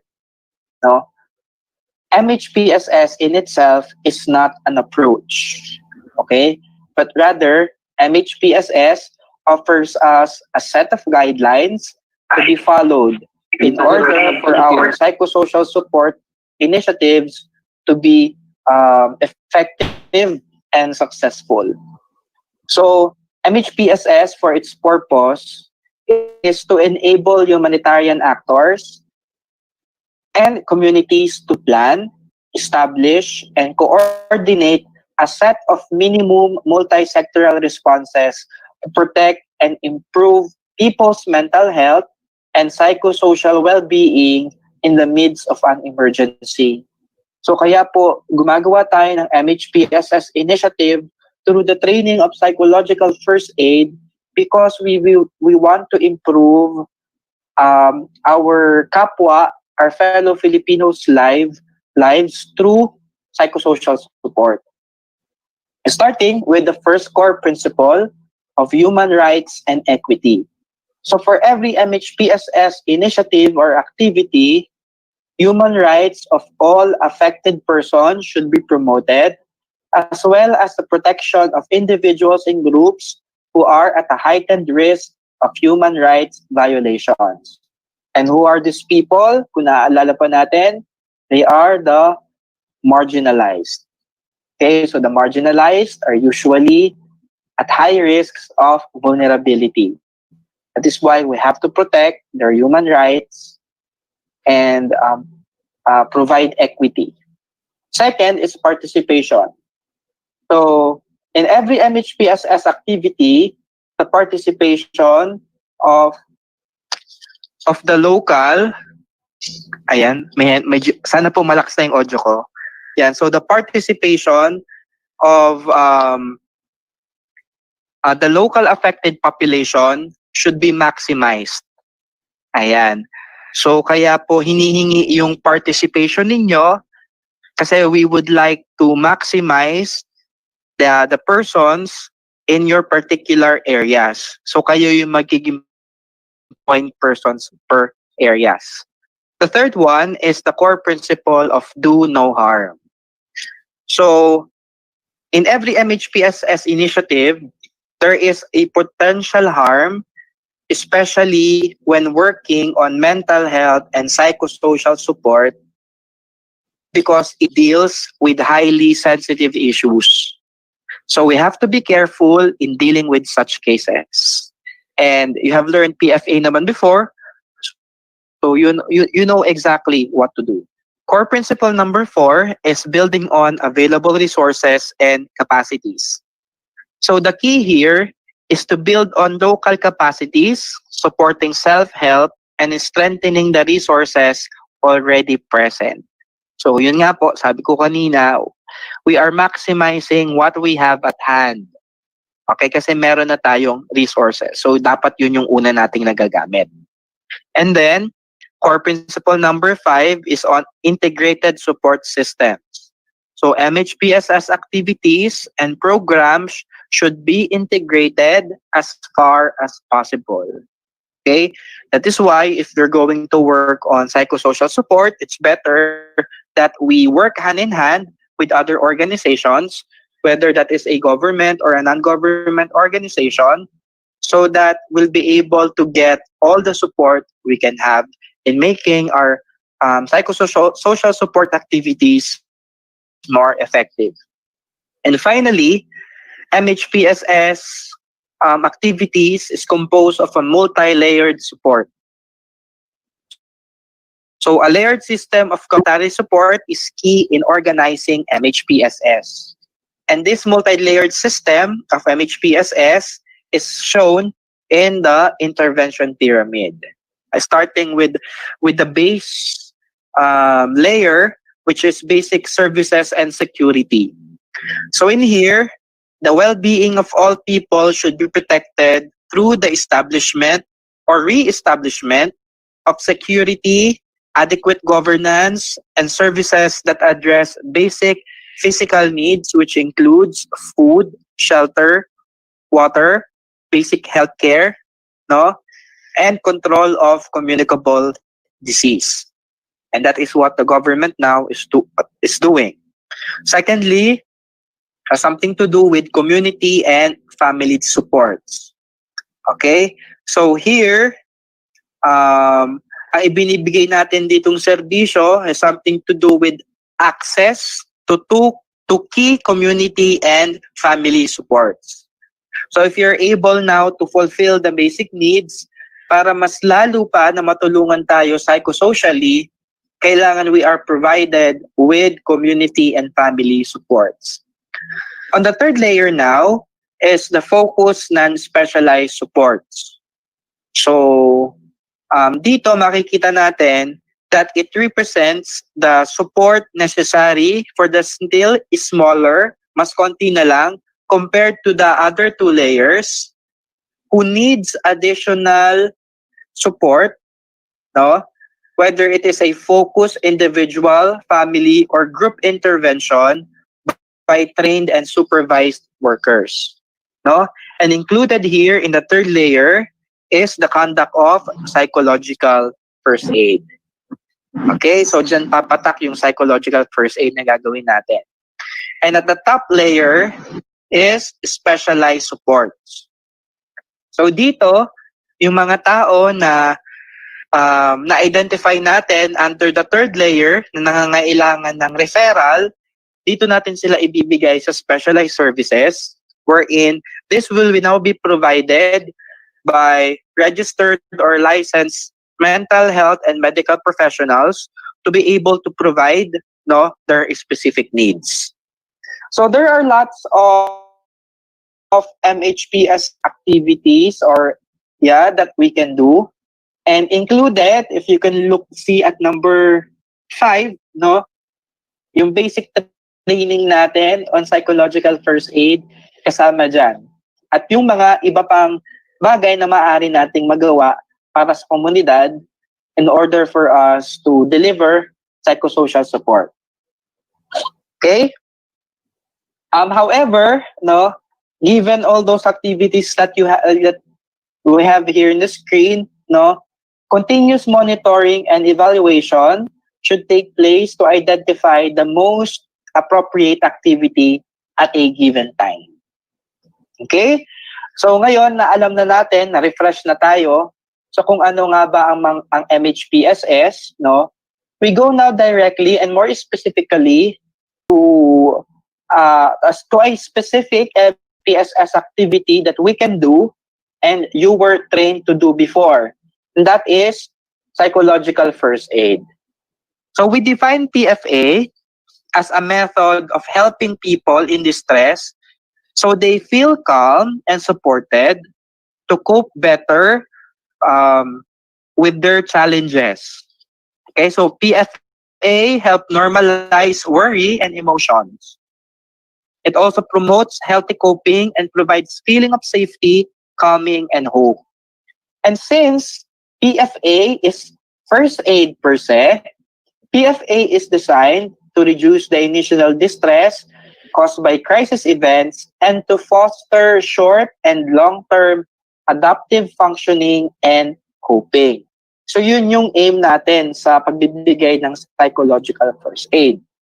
To capacitate the person, give him or her short and long-term adaptive skills and coping para malampasan niya yung crisis na pinagdadaanan natin ngayon dahil sa COVID. Now, bakit remote psychological first aid? Why is it PFA in a distance? Why is it virtual psychological first aid? So, as we all know, face-to-face interaction is how PFA is normally done. Okay? However, the conditions of the current pandemic hinders us from doing so. So, keeping a physical distance to others is required during the outbreak. Okay? So, ngayon na na-define at na nakita na natin kung ano uli ang psychological first aid, tingnan naman natin yung action principles ng PFA. At kung babasahin natin ng mabuti, makikita natin na yung action principles ng look, listen, at link ay mahahati sa mga iba-ibang activities. So let's start with look. So look refers to how to assess, number one, the current situation. Okay? People who seek support or sino ba yung nangangailangan ng support? Ano ba yung mga risks? And ano ba yung mga pangangailangan ng mga apektadong mga mamamayan? At ano ba yung kanilang mga expected na emotional reactions? Sa listen, it refers to how to begin the conversation, how to introduce the helper, how we pay attention and listen actively, how we accept feelings, how we do calming, paano natin pinapakalma ang ibang tao, paano tayo nagtatanong tungkol sa kanilang mga pangangailangan, at paano natin sila tutulungan in addressing their needs and problems. And lastly, the action principle of link refers to how to assist with, number one, accessing information, number two, connecting with loved ones and social support, and number three, accessing services and other help. Okay? So, na-enumerate na natin to isa-isa, puntahan at balikan naman natin uli sila because hihimay-himayin natin kung paano ba ginagawa ang mga action principles na ito. And let's start with the action principle of link. Okay? So nakita natin kanina yung mga individual points on how to do the action principle of look. Pero in general, look is all about assessing needs and planning considerations. Okay? And we begin exploring what the action principle of look is by first doing assessment. And here are some questions for considerations for us to be able to assess. Number one, what are the practical and emotional support they might need? For example, yung bang mga mamamayan, yung bang mga tao, do they need to cope with their worries or their fears regarding COVID? Or do they need support because they are experiencing abuse or violence? Okay? What kind of support should I give them? Because they have this kind of fear na nawawalan na sila ng kabuhayan. Okay?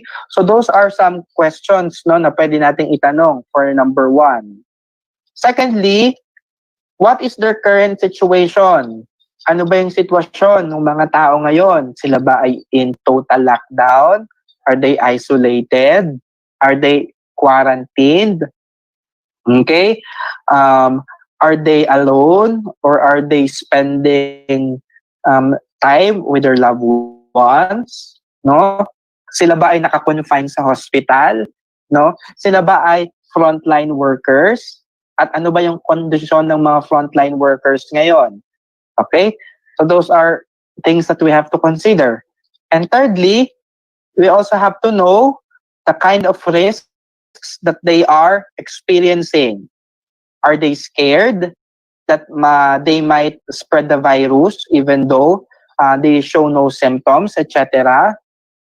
Are they prone to prejudice and discrimination because sila ay PUI or PUM or sila ay suspected na merong case ng COVID? Sila ba ay nakakaranas ng diskriminasyon? So yung mga bagay na ito ay dapat nating nalalaman, no? Para mas mapapaunlad natin yung programa na meron tayo para kung sakaling tumawag ang mga taong ito, dala-dala yung mga concerns nila, madali natin itong mahahandle. So ano yung mga signs na magsasabi na ang aking kasamahan sa DepEd ay maaaring nangangailangan na ng tulong? Okay? So as we all know, no, yung physical signs madali yang matunton. It's very easy to interpret physical signs because we are able to see it with our own eyes, we're able to feel it and experience it, no? Yung nararamdaman at nararanasan ng iba. But now we are in a certain situation that we are physically distant with each other. Baka nga yung sa inyo parang magkakalayo pa ng mga barangay o kaya mga sitio, magkakalayo pa ng mga tinitirhan. So how will you know? How can you do it remotely? We can look for signs, no? Halimbawa, sa mga nakikita natin na posts or kawalan ng posts sa social media. Okay? Baka yung kasamahan mo, nagpo-post na siya na nahihirapan na siya, wala na siyang makain, no? Tapos, nagpo-post na siya ng mga bagay na parang malulungkot, no? So, these are already signs na baka, kailangan na niya ng tulong. Pangalawa, social exclusion, no? Before the ECQ, this colleague of yours, madalas siyang mag-text, madalas siyang magparamdam, no? Madalas siyang laging may sinesend na something. Pero ngayon, no, parang hindi na niya nagagawa yon. Hindi na siya nagpaparamdam. Wala ka ng balita tungkol sa kanya. That could be a probable sign. Third, no, and this is something to do with work. This is work-related. So, ano ba yan? Hindi na ba siya nagre-respond sa mga official correspondence sa office? Hindi na siya tumatawag? Hindi na siya nagre-reply? And then fourth, something to do with low work productivity. Okay? Nangailangan ng medyo nangailangan ng trabaho, na ipapasang trabaho, nakapagpasa nga, pero very poor yung work output, no? Or hindi nagsasubmit on time, or hindi uma-attend ng meeting. So ito ay ilan sa mga signs na maaari nating masabi na baka kailangan ng colleague ko ng tulong. Okay. Pero matapos kung malaman yung mga signs na yan, ang sunod na tanong, ano yung gagawin mo? Okay? And this is what you're going to do. What can I do? Number one, we have to monitor them. Okay, for example, in a span of a day or 2 days or 3 days, gaano mo kadalas nakita itong mga post na ito na nilalabas niya sa social media? Gaano kadalas ka nag-text sa isang araw na ni isa wala siyang reply? Okay? So we monitor. Pangalawa, we ask first. Okay? And we don't just assume that they are experiencing a crisis. Magtanong muna tayo. Okay? And in asking, we approach respectfully. Number 4, empathize. By listening, of course, listening attentively and actively. And then number 5, reassure as best as you can. Ano yung cue natin dito sa PFA? That your reactions are but normal responses to an abnormal situation. Okay? And number 6, understand the person, lalo na kung saan siya nanggagaling. Unawain natin siya. Number 7, we offer support and we help the person accessing reliable resources. Okay? We encourage the person to do self-care. And then finally, kung pakiramdam mo na hindi mo na kaya, or yung kaibigan mo, yung katrabaho mo, hindi na niya kaya, then number 8, it's time for referral. Here are some messages for supervisors and team leaders on how they can support their team members. So number 1 is to regularly and supportively monitor your staff for their well-being and promote an environment which promotes conversation. Usap-usap, kumustahan. Number 2, ensure good quality communication and accurate information updates provided to the staff. Okay? So kung may update man, dapat ito lahat ay legitimate, tama, at nakakatulong. Number 2, staff get the rest and recuperation they need. Remind them to rest from time to time. Provide a brief and regular forum to allow workers to express their concerns and ask questions. 5, encourage peer support amongst colleagues. Number 6, facilitate access to and ensure staff are aware of where they can access mental health and psychosocial support services. And number 7, provisions and strategies are in place for both workers and managers, and that supervisors are able to role model self-care strategies to mitigate stress. We now go to planning considerations. And in planning, we should plan for the right tasks. Starting with number 1, since we are going to do remote PFA or virtual PFA or PFA in a distance, we have to identify the channel of communication that is most appropriate for your use. And what we have to consider here is that it should be available and accessible to the general public. Number 2, operating hours. So will you be available 24/7 or on specific hours of the day? So you have to make it also known. Why?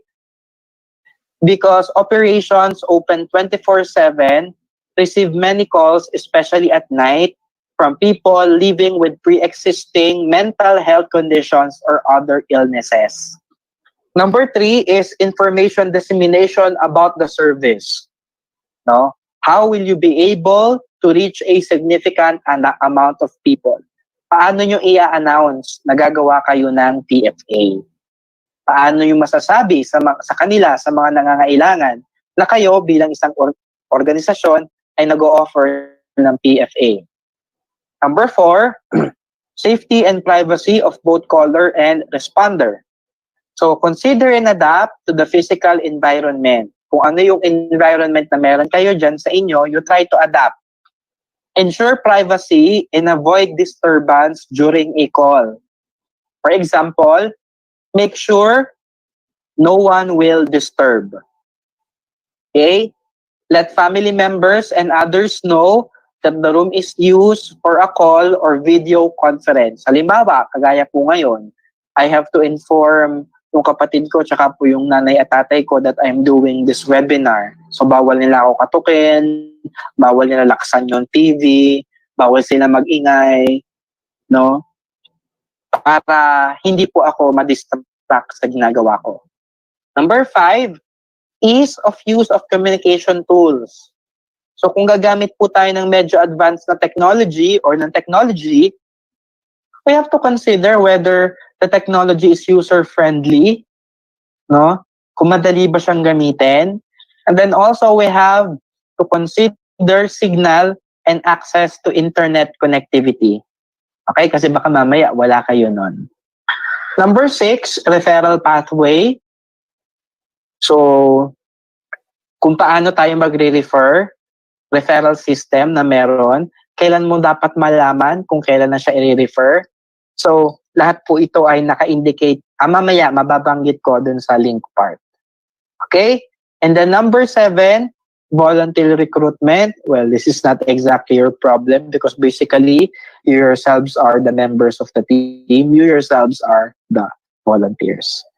So, in establishing protocol, we should consider number 1 is your guidance for answering calls, which will be discussed later on in the listening part. Okay, yung guidelines. Paano ba tayo sumagot ng tawag? Number 2 is monitoring of callers. Okay, should it be a requirement to note any statistical information such as age or gender? So, you have to take note of that, no? At kung kailangan nyo na kunin yung pangalan, edad, or gender, or iba pang impormasyon nila, then we have to ask for their consent and their permission. Sunod is literacy and information drive. Meron ba kayong updated na impormasyon tungkol sa COVID? Meron ba kayong mga websites na alam or mga measures na sinasabi ng otoridad tungkol sa pangangalaga ng sarili at pangangalaga laban sa COVID? Okay? So, dapat meron tayong available na mga resources regarding this, no?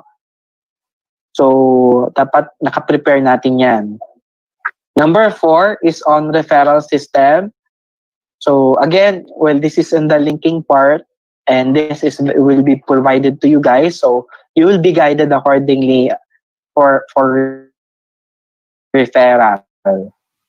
Number 5, education. Do you have resources or materials?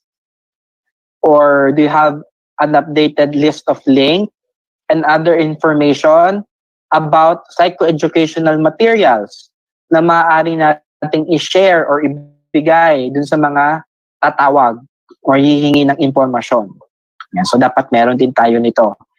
And number 6, which is a also very important, care for carers. So punta na tayo sa sunod. Ang sunod natin na action principle is the principle of listen. Yan. So this will serve now as our guidance for answering and responding to calls. Okay? So PFA can be in the form of audiovisual or audio or only audio or auditive contacts only. Okay? So ito yung bago natin talaga sagutin yung mga tawag, ito yung ilan sa mga konsiderasyon natin on how we can handle calls. Okay? So remember, number 1, to exercise empathy and warmth. Okay? That's important. So if you are using voice calls or yung boses lang, nag-uusap lang kayo sa telepono, for you to be able to show empathy and warmth, make sure to speak slowly, dahan-dahan, clearly, malinaw, and calmly, mahinahon, and to modulate voice that shows care in order to communicate empathy and warmth. Understanding of events, and allow for ventilation of frustration. Okay? We accept, we do not judge. So kung may nagkikwento sa atin, hayaan lang natin silang magsalita at makikinig tayo. Number 4, safety.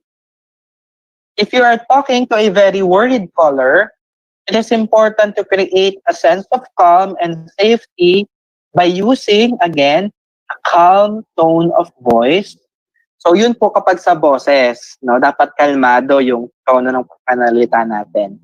Kapag meron naman po tayong, kunyari video call yung ginamit natin, maaari po tayong gumamit ng visuals, no, yung pinapakita natin, na safe siya, or gagamit tayo, yun, kagaya nito, mag-i-screen share tayo ng mga material, no, na maaari magpakita sa kanya na siya ay nasa isang safe, na siya ay safe at ligtas. Okay? Number 5, asking the right questions. We all know that PFA is not critical incident stress debriefing. So we do not usually ask the questions what, when, where, ganyan. Especially the question why. But if ever, no, kasi we will engage naman in conversation, as much as possible, we use open-ended questions to clarify, okay, to clarify points or to confirm kung ano yung sinasabi ng caller. So we ask one question at a time and avoid interpreting what the caller is saying. And number 6, be aware that it is normal to react with anger, frustration, or confusion when experiencing adversity. Huwag ka magpapanik. Kunwari, narinig mo yung tumawag sa'yo na nag-iiyak ka agad. Huwag po tayo magpapanik. Kasi alam natin na yung nararamdaman nila ay mga normal na reaksyon lamang sa isang abnormal na sitwasyon. So dapat the more na mas pakikinggan natin sila. Okay? So yun yung mga skills na dapat makuha natin in answering calls. So paano na po yung actual na pag-respond sa mga tawag? Okay? How do we now answer calls? So I am going to provide to you a step-by-step guide. So number 1, excuse me, begin by introducing yourself. It's your name, your organization, excuse me, and your position in the organization. Ayan, so dapat inform sila. Number 2, itanong mo kung paano ka makakatulong sa kanila. Ask how you can be of help. No? So you may ask, how may I help you? No? May also ask for your name so that I know what to call you. Okay? So kung ayaw niya ibigay yung pangalan niya or yung identity niya, it's okay. Still continue.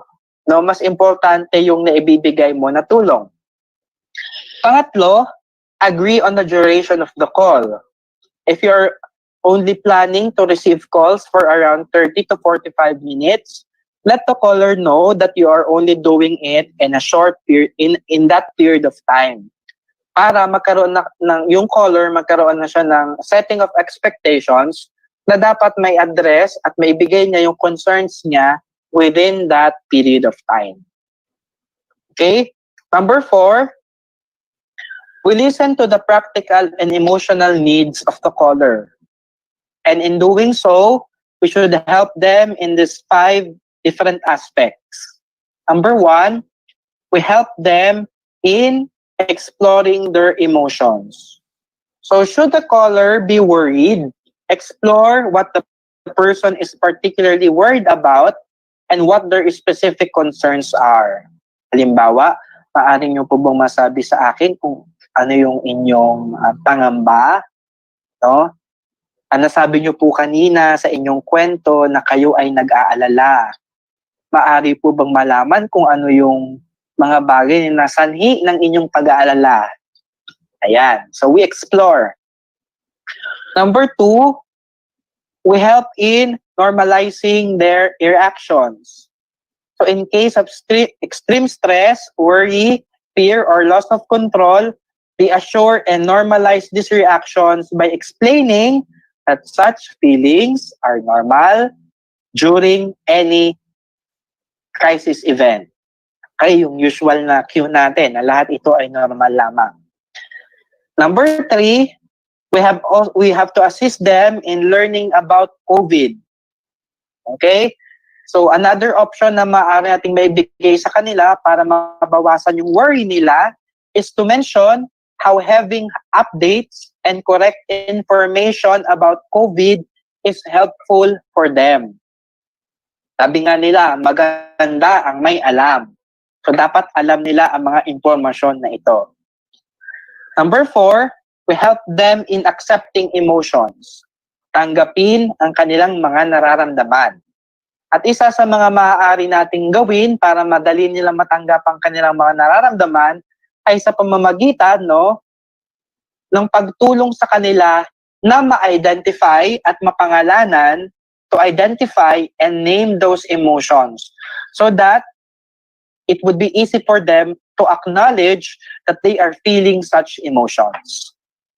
And then, number 5, we help them in setting their own limits. Halimbawa, ang sanhi ng worry ng tao ay yung mga nababasa niya na post sa social media. So dapat, isasuggest natin na bawasan niya yung masyado niyang pagpo-post sa Facebook or yung masyado niyang pang-aaway sa Facebook. Kasi kung yun yung nagiging source ng stress niya. Or bawasan ng time ng panonood sa TV. Okay? So setting limits. Number 5 is that we ask about coping, self-care, and stress management. No? So we ask the caller usually what they usually do to cope with difficult situations and feel better. Ano kaya yung ginagawa nila before na nakakatulong sa kanila in times of a crisis? Baka kasi marahil yung mga ginagawa nila before ay makakatulong din sa kanila ngayon. So have them name a few of them and discuss if they can be useful for the current situation. Ayan. But in case, kunwari yung caller, nagtanong siya for recommendations, you as the PFA provider should be prepared, and you should suggest other exercises, coping techniques na maaari niyang gamitin, such as breathing exercises, such as relaxation techniques, progressive muscle relaxation, grounding, mindfulness. Yan, pwede natin itong ituro sa kanila. Okay? So matapos natin silang turuan, pupunta tayo sa number 6, Matapos yung mga bagay na na-identify ninyo sa mga maaari niyang gawin, tanungin natin siya na sa mga bagay na iyon, ano ba yung mga maaari niyang gawin? Na sa palagay niya ay kanyang mismong magagawa. And after identifying, we ask the caller to list down all of these things para the caller will be able to put this into practice. And then we can also ask them to write other sources of inspiration that can help them get through the crisis. Okay? So that is for listening. Okay? So some guidelines, kung paano tayo tatanggap ng tawag. So after ng listening part, pumunta na tayo sa huling bahagi, which is linking. And this is about referring and ending call. And baka rin kasi mapansin ninyo, there are some items here in link that overlaps with the listening part. So yung part na yon sa listening tsaka linking, nag-overlap sila, kaya sabay silang nangyayari. Halimbawa na lang ay ito. We help people address basic needs and cope with their problems. Ayan. So, di ba, yung mga coping skills, mga ganyan-ganyan, yung mga sanghihingi ng tulong. So, nasa listening part yon, but at the same time, tinutulungan na rin natin silang mag-link. Okay? So, if the caller needs some practical or emotional assistance, the PFA provider should refer the caller to specialized services. Number 2, give information. Ask what they know and believe about the virus and where and how they get updated information. Number 3, connect to social support. Tanungin natin sila kung paano sila nag-stay in touch or nakikipag-communicate sa kanilang mga mahal sa buhay, mga kaibigan, mga katrabaho, at iba pang mga importanteng tao sa buhay nila. Okay? Kasi baka mamaya hindi pala sila o hindi pa nila kinakausap yung mga friends nila, etc. And then, tanungin din natin sila, paano sila nakaka-access ng religion? Sila ba ay nakakasamba pa, nakakasimba, nakakapagdasal? Paano nila nakukuha yung suporta ng kanilang mga ministro or mga pari? Okay? Or mga iba pang religious leaders. So dapat tinutulungan din natin sila na lapitan ang mga taong ito. Pang-apat is on referral itself. So kung kailangan ng referral, i-refer natin. Okay? Kung hindi naman, then hindi niya kailangan ng tulong. Okay? And then finally, we end the conversation. Tatapusin na natin yung pag-provide ng psychological first aid. By doing the action principles of look, listen, and link, and adapt it, ina-adapt natin sa isang remote version. Ito po yung ilan sa mga tanong na pwede nating itanong na kaya nating sagutin in advance. Okay? Kung sakali na iisipin natin na mag-conduct ng psychological first aid, halimbawa, anong technology yung gagamitin ko? Phone lang ba? Cellphone lang ba? Or laptop or tablet? No? Pangatlo, paano kung may problema ako sa signal or internet? Paano kaya yung gagawin ko? Saang parte ng bahay ako pipwesto kasi doon malakas ang signal? Aakit ba ako ng bundok o ng puno para lang magkaroon ng signal? Pangatlo, wala akong gadget, no? Pero gusto kong tumulong. Anong pwede kong gawin? Manghihiram ba ako ng gadget sa kakilala ko? Or bibili ba ako? Wow, no, parang pwede tayo lumabas para bumili. Pang-apat, hindi ako marunong gumamit ng mga Google Meets na yan. No? Kaya hanggat maaga, pag-aralan na. At pang-lima, what if mag-fail yung communication channel na meron ako? Ano yung option na meron pa ako na pwede kong gamitin na backup? Okay? At kapag na-consider na natin ang mga yan, yung mga issues at yung mga bagay na yan, I guess we are ready for psychological first aid. No? At sa panghuli, lagi nating tandaan, no, that our negative responses to COVID-19 are but normal reactions to an abnormal situation. We can actively do our part by focusing on things that we can control, especially, for example, keeping safe, taking care of ourselves, and preventing the spread of the virus. No? So we focus on the things we can control and let go of those things that we cannot. Thank you very much for listening, and I hope you'll be able to apply remote psychological first aid after this session.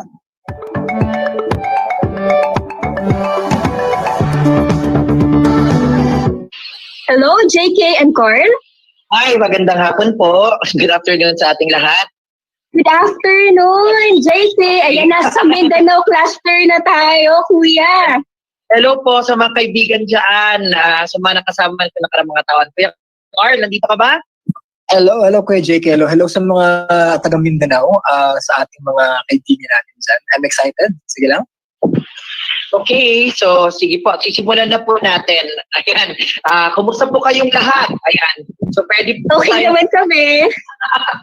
Okay, sige po. So, ngayong hapon po, tayo ay gagawa ng activities na maaari natin gawin sa mga ating mga learners na nasa remote na mga areas. Ito, i-explain ko po muna po na kung ano yung arts therapy program ng Cultural Center of the Philippines. Mamaya, pwede rin po kayong magtanong. Okay? Ang Cultural Center of the Philippines Arts Therapy Program ay tinatawag na Sining Galing, isang psychosocial intervention using the arts. So, bakit sining? Bakit ang arts? Kasi ito yung ating expression of feelings, thoughts, and stories and narratives about certain situations. Dito din lumalabas ang ating creativity at imagination. At ang sining po ay may connection to the soul. At lastly, ito ay may pursue sa excellence para maging mas mahusay pa tayo at maging mas mabuti. Diba? So, sining galing. Bakit sining galing? May tatlong pakahulugan po, no? Tatlong ibig sabihin yung galing na ginagamit natin. Sining galing refers to health or healing o nakapaggagaling. Merong therapeutic aspects ang sining, particularly in the areas of expression and reflection kapag ginagamit po ito. Sining galing or sining galing refers to the source or coming from the people's art forms and culture. So, kanina, yung nauna po natin, sining na nakapaggagaling. Ang sumunod naman ay sining na galing sa taong bayan at sa lokalidad. At ang panghuli, sining galing also refers to excellence o yung husay natin, no? Na napapakita through creativity, resourcefulness, yung kakayahan natin na maibsan ang mga pagsubok at ang kakayahan din natin na mag-imagine at mag-isip kung ano pa yung pwedeng puntahan na bukas ng isang yung buhay o ng isang komunidad. So, ayan po. Ang structure po natin sa mga nakapag-workshop na nitong nakaraang mga taon, kung naalala po ninyo ito, at ito po ay naka-integrate din sa PFA module ng DepEd. 3 R's, merong release, reflect, and redirect. Ano po bang ibig sabihin nito ulit? Ang mga activities natin na release gamit ang art ay para sa first expression. Release lang natin yung mga pakiramdam, yung mga agam-agam, problema, at nire-release din natin yung mga kakayahan ng mga tao. Pagkatapos nating maisagawa ito, gagawa tayo ng mga activities para sa reflection or kung saan magmumuni-muni tayo, isipan at pakikinggan natin, no, kung ano yung pakiramdam natin at ano yung pananaw natin sa mga nangyari sa paligid natin. And lastly, redirection o yung visioning. Kumbaga, mula dito saan kaya tayo pwedeng tumungo. So, yun. Ang iba't ibang mga art forms, kung nakala po natin, meron po tayong expressions tulad ng theater, dance, music, mga pelikula. Sino po dito ang napapadalas mag-YouTube o Netflix? O manood sa Facebook, di po ba? Sino nagti-TikTok, sumasayaw? So ito po ay mga expressions na pwede po nating i-explore tulad ng theater, dance, music, literature, film, at visual arts. Ginagamit din natin to sa reflection. Sino po, yes, sabi ni Ma'am Daisy, mahilig na siya sa YouTube. Sino po dito ang nagti-TikTok? Si Ma'am Hazel daw. Ang mga nagdo-drawing para makapag-reflect sa mga nangyayari, meron po ba? So pamamaraan din po yun para sa reflection. And lastly, nakakatulong din ito para sa redirection o paglawak ng ating imagination. Kung ang ilan naman sa inyo may mga nagsusulat ng tula or paminsan, di ba, mga bata, ginagawa natin ng kwento, tayo mismo yung nag-iimbento. So ito po yung iba't ibang mga ano natin. Okay? Sige po. So, susundan na po ito natin ni Kuya Carl at habang nag-activity po tayo, isusulat ko pa yung instructions para just in case na tayo ay bumagal ang internet o hindi pagkaintindihan, sulat ko pa rin po. Okay? Para po sa lahat, pasensya na at hindi tayo magkakasama talaga pero mainam po na buksan natin yung mga videos natin para kahit paano maramdaman natin na tayo ay connected sa isa't isa. Welcome to our simple Sining Galing for today. I hope you are well wherever you may be at this time, and that you are properly disposed to participate in our short creativity exercise. Art therapy is used to express ourselves as another way of communicating when speaking in words are not enough. With the pandemic that we are experiencing at the moment, some of us may not be too expressive in words as to how we are reacting to the turn of events brought about by the threat of COVID-19 since the last almost 4 months already here in our region. Hence, art therapy is a good alternative activity in order for the not so expressive person to be able to release his or her feelings and thoughts about the things that surround him or her at this point in time. I'd like to ask Sir Josh if you can also show the PowerPoint slides prepared for our teacher participants, parents, and other stakeholders today. So next, please. That is the title of our Sininggaling Beneficial Words Activity. Okay, next please. I've mentioned that earlier. Ano yung relevance ng art therapy, or in our DepEd term, it's Sininggaling. Next please. According to Pamela Hayes, she's an American art therapist, the creative process taps into our subconscious mind in a way that we just cannot do when we are talking. Hence, later, during our activity, you will be given enough time to be silent while you are doing your artwork, so that something deeper within you may be unearthed after our simple exercise for Sininggaling. Next slide, please. Some of the advantages of Sininggaling or art therapy are the following. It can be therapeutic, becoming a form of relaxation as you are enjoying the activity. Second, it can also build self-esteem. And third, it releases tensions and anxieties. For today, we shall try the beneficial words activity. This exercise requires you of the following materials. Next slide, please. Yeah, we are done with that. Our objectives for today. The materials needed are the following. 2 pieces, bond paper of any size, ball pen or pencil, crayons or colored pencils, glue or paste, pair of scissors, and coins of different sizes. I hope you have all these things with you at this time. By the way, may I remind you that if at any point you feel uneasy with the task being requested of you during our activity this afternoon, please feel free to stop and rest for a while. There is no pressure on you to complete this, and I don't want you to be hard on yourself. Just continue to join us when you are ready and is properly disposed again. Are we now all ready to start our art therapy activity? And good afternoon po. Hello. Hello, Ma'am Irene, and hello, Ma'am Jenny. Hello po, good afternoon, sir. Now, we will be doing all together the beneficial words activity. May I invite you to follow the instructions I will be giving you one at a time. Number 1, ready, Ma'am Eileen, Ma'am Jenny, and the other teachers?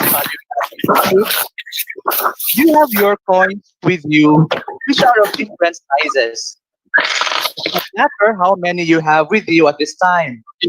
Slowly pick up the coin or coins and trade each of these using a pencil or ball pen in a bond paper. Suggested number of traced coins in your bond paper is not more than 10. You have 1 minute to do it, and you may start now. Josh, can you play the music for 1 minute?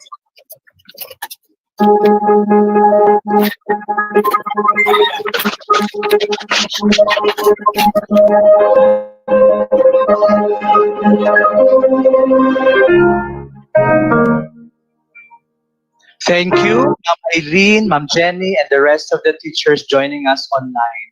Instruction number 2. I hope you see now in front of you circles out of the tracing you did with the coins. You will be writing words at the center of each circle using your ball pen or pencil. What are then the words that you will be writing? The words are coming from your responses to this singular question we have for you today, which is, what words that can make this world a beautiful place to live in? All right, so you'll be given 2 minutes to think of your chosen words and to please write this down inside the circles. So, dear teachers, the 2 minutes starts now.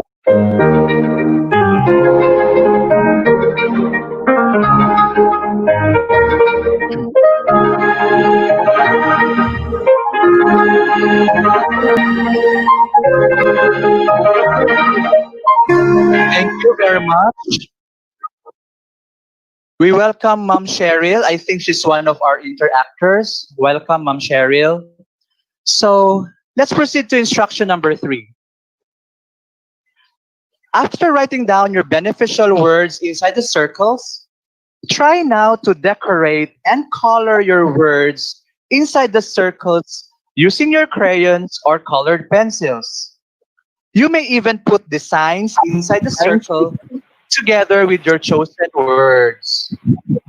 You are given 2 minutes, dear teachers, for this task. The 2 minutes starts now.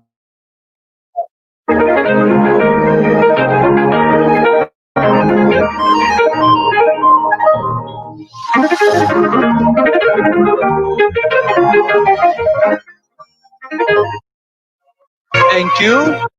Thank you very much. All right, so let's proceed now to instruction number 4.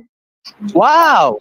I can start to see your creativity coming out now with what you have just done with your circles and your chosen beneficial words. At this point, may I invite you to cut your decorated circles using your pair of scissors. Okay, so now you have your decorated circles. I am inviting you to cut the form of the circles. And the maximum is 10. So I hope hindi sumobra sa 10 circles na may mga words na this time answering our question for this afternoon. So I'll give you 1 minute to do cutting of your decorated circles. And your 1 minute starts now.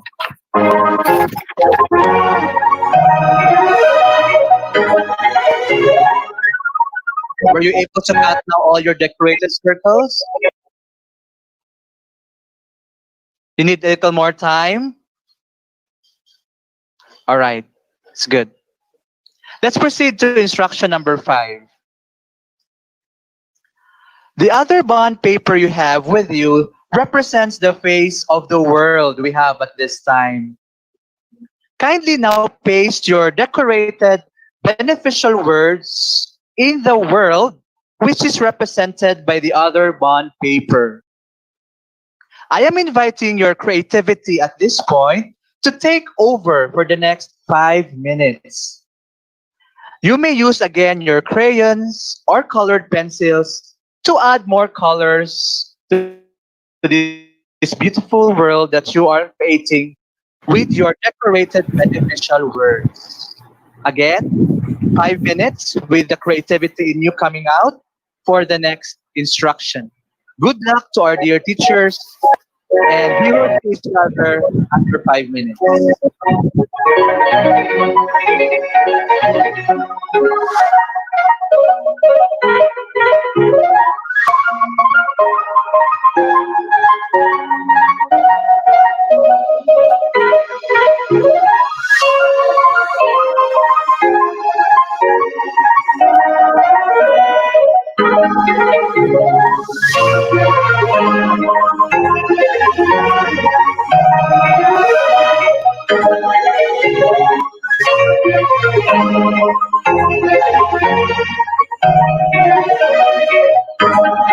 All right, thank you very much, dear teachers. Congratulations. You did well in your artwork today.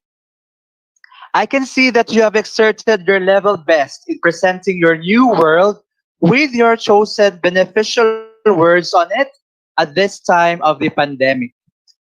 Let's proceed to the next slide, please, Sir Josh. All right. How are you? Ma'am Irene, Ma'am Jenny, and Ma'am Cheryl. Okay po. Good to hear. All right. May we ask the three of you to kindly share your artwork for today? Maybe we'll take it one at a time. Okay. So as you will be sharing your artwork, allow me to also ask you one process question. Okay po ba yun? Okay, so who's ready? Who's ready now? Just raise your hand. Parang learners lang din, ano, ang mga teachers natin, which we will also be doing soon, virtually with our learners. Ayan na. Wala nang sasagot pag tinatanong ng mga learners. ang teachers rin ngayong hapon. Okay? So, si Ma'am Irene, nakita ko parang tinaas na yung kanyang kamay. Hi. Alright. Sige, can you show us your artwork and can you tell us first your chosen words, Ma'am Irene? Sir, for this activity, I have chosen 10 words. First is love. Second is fear. Third is respect. Fourth is understanding. Fifth, justice. Sixth, resilience. Eighth, open-mindedness, camaraderie, and we have adaptability and equity. All right. So you chose 10. Tama po ba? 10 words. All right. So can we show the next slide for Ma'am Irene as our first process question, Sir Josh? Yan. Next, please. So, Ma'am Irene, number 1, tell us something about your chosen words and the artwork you have made today. So how did you come up with those 10 beneficial words? And what did you draw? Now, after you have put up the cat decorated circles, ano yung output mo ngayong hapon? Tell us about it. Okay. So, I want to show you my output. This is my output. Sangit, pero pinaghirapan ko po. Oh, no, it's beautiful. Oh, there's no pangit in our work of art. Okay? Sige. So, how did you come up with the 10 beneficial words? Yes, sir. Actually, I was thinking of the current trend of the teachers that they are doing today, which is collecting of plants and flowers. So I chose these words because when you gave us the instruction of choosing at most 10 words, I was really thinking of love because of the current situation in which education must continue despite the challenges brought about by the pandemic. Teachers must be resilient to adopt, to learn, and be open-minded to learn the different modalities and platforms in the teaching instruction. That's for the benefit of our students. Okay, thank you very much. Very well said, Mama Irene. Okay, so I hope you will keep with you those 10 beneficial words and be proud of your artwork for today in our scenic setting. All right, thank you. Let's give a chance to Ma'am Cheryl. Ready na po si Ma'am Cheryl with our second question and her artwork to be shown to our teachers joining us online. Number 2 question, please. What were your feelings while doing the activity today? Ma'am Cheryl, show us first your artwork and then the words that you have chosen to be your beneficial words this afternoon. Okay, please, Ma'am Cheryl. Good afternoon, sir. This is my artwork for this afternoon. Oh, yeah. You can see I have 6 chosen word. I was not able to comply the 10 since I was late during the So I have chosen love, family, Christian life, friends, and career. So I chose these words since that's when I read the question, those are the words that comes first in my mind, and I feel it happy as I wrote the words. All right, so you very good. No, you felt happy. I was so mindful about the words you will be saying. So the feeling, the emotion is happiness. Tama po ba? Yes, too, sir. Thank you, Ma'am Cheryl. Because when we will be doing this with our learners, we will go down to their emotional level, to the feeling level, and that's what the process question number 2 is doing with us right now this afternoon. So thank you, Ma'am Cheryl. So I can see that while you were doing the activity for the 5 minutes where you are pasting the decorated circles in another bond paper, I can see your smiles. No, you were happy. You were in the happy disposition doing the scenic activity. So I hope you will keep it up. And do also observe that when you will be doing this with your learners soon. All right. So thank you, Ma'am Cheryl. Let's proceed to Ma'am Jenny. Thank you, Paul. Jen, your chosen word your output, and please answer process question number 3 this afternoon. Sir Josh, how did this activity of Sinigali help you about your perspective of our world during the COVID-19 pandemic? Okay, Ma'am Jenny, take it away. So this is my work. Wow, colorful. The rest of the works also are colorful. The world, this is the world. Then I put life, peace, happiness, healthier, freedom, joy, and love. So Wow. since the So how did it help you change your output or outlook in our world today, Ma'am Jenny? since the outbreak of the COVID-19, I'm creating this art as a way of my expressing myself. The way that you express yourself. Remember that you were given time. No words were coming out from you earlier, but you were just listening to my instructions, right? And you were given ample time to do the task one at a time. So thank you. No, very nice that this activity would bring out our positivity. As teachers and hopefully with our learners in due time, and we'll be doing this with them. You know what? I also have mine. If you can allow me to show my artwork. Ayan. And you know what's common among the four of us? Love. Tama ba? Flower. Yeah, Love. flower. Yes. Ayan. And you have to place your name and the year, no, para baka maging masterpiece ito in due time. No, mahal na ito pag ibebenta natin, no, because we did it online. Okay? So the common word or the feelings that will prevail among the four of us this afternoon is love. Tama ba? Would you agree? Yes, sir. All right. Yes, So I can sir. see thumbs up. Ayan. All right. Although the other teachers online with us joining on YouTube cannot be seen, no, but I'm happy that the three of you are enjoying. So, how do you feel now after our activity in Sininggaling? Short yet hopefully meaningful activity. Start with Ma'am Jenny. Yes. Baliktad na naman tayo. Ma'am Jenny Lumapak of Davao City Division. Jen, how do you feel? What is your learning from this short activity on beneficial words for the psychological first aid? How do you feel now? You have this activity that would let you know about the beneficial words coming from you that you can contribute to make this world a beautiful place to live in. It is helpful for me as a teacher to be Thank you, Pastor. One more time, we can hardly hear you, Ma'am Jenny. Pakiulit po. What is your feeling after you will be ending this activity now? It is very helpful for me as a teacher to be an effective and efficient teacher to know this activity and to share this to my students. Correct. And you have a role to play, right?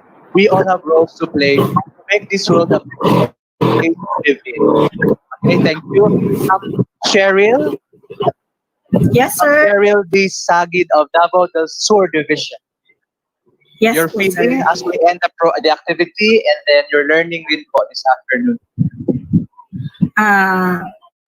So I have learned that the most important thing in our life, sir, is love and everything rooted from this word. So that's why when I made the activity, I am very happy and I was able to share my feelings to other teachers in the Region 11 that the ultimate source of everything that we have is love, and surrounding it are our students, our family, and so with our career. So we have to love our career for our family and for our clientele as well, sir. Thank you very much, sir. Well said, Ma'am Cheryl, the Sagid of Davao del Sur Division. And just remember, God is love, right? And love is definitely coming from God. Sorry. So always feel blessed that we are coming from the Department of Education because God has never abandoned us in these almost 4 months of the pandemic. All right? Thank you. Ma'am Irene, please, your feeling after our activity, after you have shared online and your learning this afternoon before we close this? Yes, sir. I am so happy and fulfilled because I was able to express my thoughts using the 10 words that I chose, how to make this world beautiful. And let us remember his promise in John 3:16. Love begets love. Yeah, thank you very much. Yes, sir. And we have to look at the positive side, though we are experiencing COVID-19 pandemic today, because we teachers were able to work from home comfortably, and we have a closer family ties because we spend more time with our families. Thank you very much. All right. Well said, Irene. I wish you all good luck in your endeavors online with our DepEd learners and our stakeholders. And to the rest of the teachers joining us on YouTube, good luck to all of us. So thank you. That ends our short yet hopefully meaningful sininggaling exercise today. And I hope we all together were able to reach our 3 objectives we have set earlier for this activity. Until our next sininggaling program, thank you for your cooperation, dear teachers. You have been a great participant. Palakpakan natin ang ating mga sarili. Ayan. Na? And always remember, together we can get all through this, and together we can heal as one.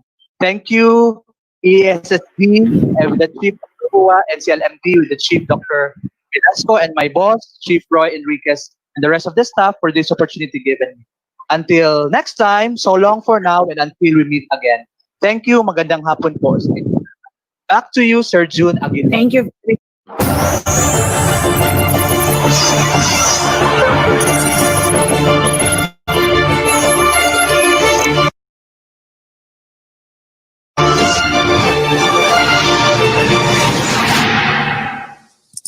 Ayun, dun po nagtatapos ang ating series of sessions this morning. Day 5 of our division training of trainers on learning management system. Maraming salamat po sa lahat ng mga nakasama natin today for our topics on mental health and psychosocial first aid, sininggaling, as well as the COVID-19 information, and for our homeroom training for parents. At ngayon naman po, mga kasamahan kong guro dito sa DepEd Davao del Norte, allow me to invite back on screen our CLMD Chief of DepEd Region 11 to introduce to every one of us this morning a very important guest. So now, let us welcome Dr. Janet Veloso.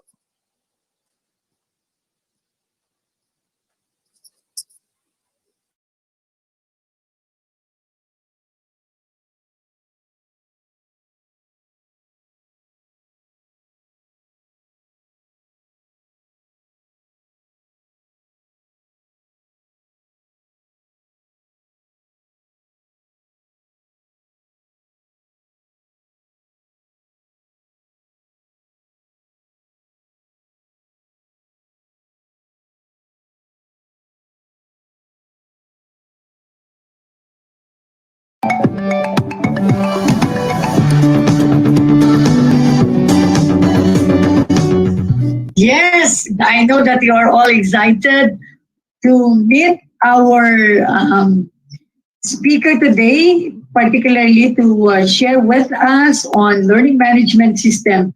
You just don't know that he is the angel of DepEd, because when he entered DepEd, it was already the onset for us to really embrace that digital rise. So there are things that we should have prepared before, but with him, it seems that we did exponentially in terms of our preparation. And so we are very lucky this afternoon to have with us the executive assistant to the undersecretary for administration from the office of Undersecretary Alain Delby Pasqua. We have this afternoon no less than Mr. Mark Anthony C. Steele. Hello po. Hi, Dr. Janet. To all of our Region 11 participants and attendees in this webinar session. Hello po sa inyo lahat.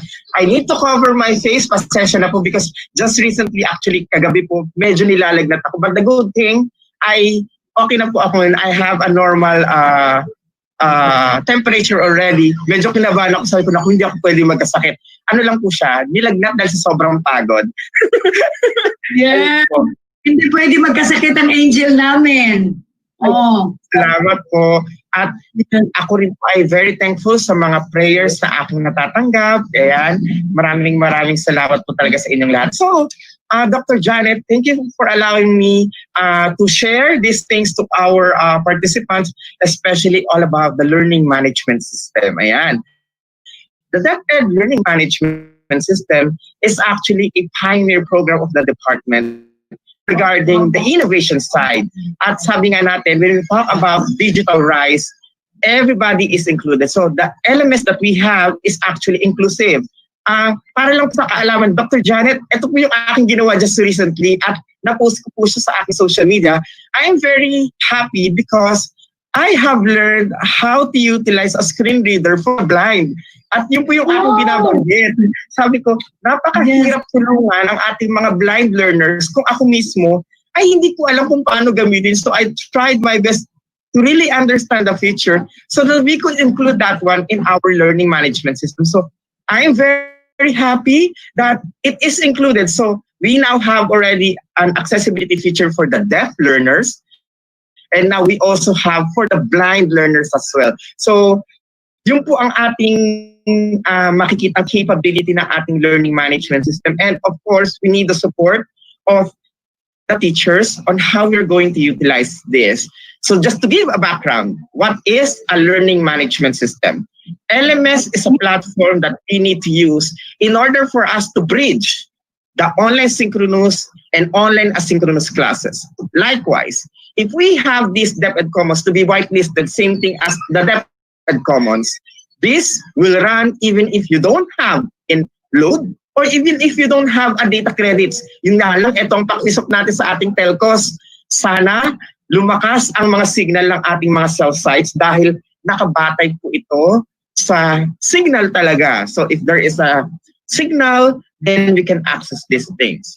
Aside from that, ano ang ilalaman ng ating LMS? This one, we can structure all of our materials, whether it is a worksheet, the created regional module, or the standardized module, or the ADM crafted in the central office level. Kasi meron po tayong on top of it na QA. Currently, meron po tayong mga materials na ongoing po ang kanilang quality assurance, and once it is ready, everything will be posted for free. Wag po kayo mag-alala, libre po yung magagamit. However, just an information to the public, the DepEd Learning Management System is only open for the public schools. Hindi po siya open kasi for the private schools. But wag po kayo mag-alala, ang para naman po sa private schools, pwede naman ma-access ang ating DepEd Commons. Now, ano pa ang makikita sa LMS? These things, gaya ng mga automation of quizzes, paano i-automate ang auto-checking of grades, lahat po yun ay nandoon. Sa mga susunod na araw, kami po ay maglalabas sa telebisyon ng iba't ibang mga strategiya. So kung dati nakikita nyo kami in a webinar format, ang good news, makikita nyo rin po kami sa TV. So hindi ko lang po ma-indicate kung anong channel po ito, but tomorrow actually, magkakaroon po kasi ng mga orientation regarding this sa ating mga regional directors, sa ating mga CID chiefs sa buong bansa, para ma-orient po sila kung paano po magse-select ng tinatawag natin na teacher broadcaster. Lahat po ng mga maipoproduce, yan din po ay mailalagay natin sa ating learning management system. And lastly, ano ang kinagandahan po nito? We can monitor the progress of our learners. We can monitor the progress of our teachers in terms of their professional development. At aside po doon, yung ating mga mag-aaral. Gaya ng aking nabanggit, huwag po kayo mag-alala dahil simula next week, tayo po ay magkakaroon ng staggered session. Pag sinabi po natin staggered session, may session po tayo from the upper level kasi kinakailangan namin maturuan ng managerial skills ng LMS. Pababa po yun sa ating mga guro. So, abangan nyo po next week. Ibibigay ko po mamaya kay Sir Rick Ginto yung mismong status ng program. Pwedeng ako ang makita ninyo o pwedeng ibang mga personnel po sa Educational Technology Unit. But rest assured that we will do it in a creative fashion. Yung lagi sinasabi, creative fashion, bakit? Sisiguraduhin namin na kapag tinuro po ito ay mauunawaan ninyo from start to finish. At gumagawa po kami ng mga instructional video or short packets para po kung sakaling meron tayong hindi naintindihan na isang portion ay maaari po nating balikan, and we will make it available starting Monday next week. Ngayon po ay shooting po kami talaga. So sa ating mga participants, maraming salamat po at patuloy po tayong magtiwala sa ating kagawaran na ginagawa po ang lahat para ma-continue ang ating education. At kaisa nyo po kami. Diyan po sa Region 11 na tutulungan po namin kayo sa bagong normal ng pagbabahagi ng kaalaman sa ating mga mag-aaral at ganoon din sa ating mga kaguruan. Kaya, sulong edukalidad. Maraming salamat po.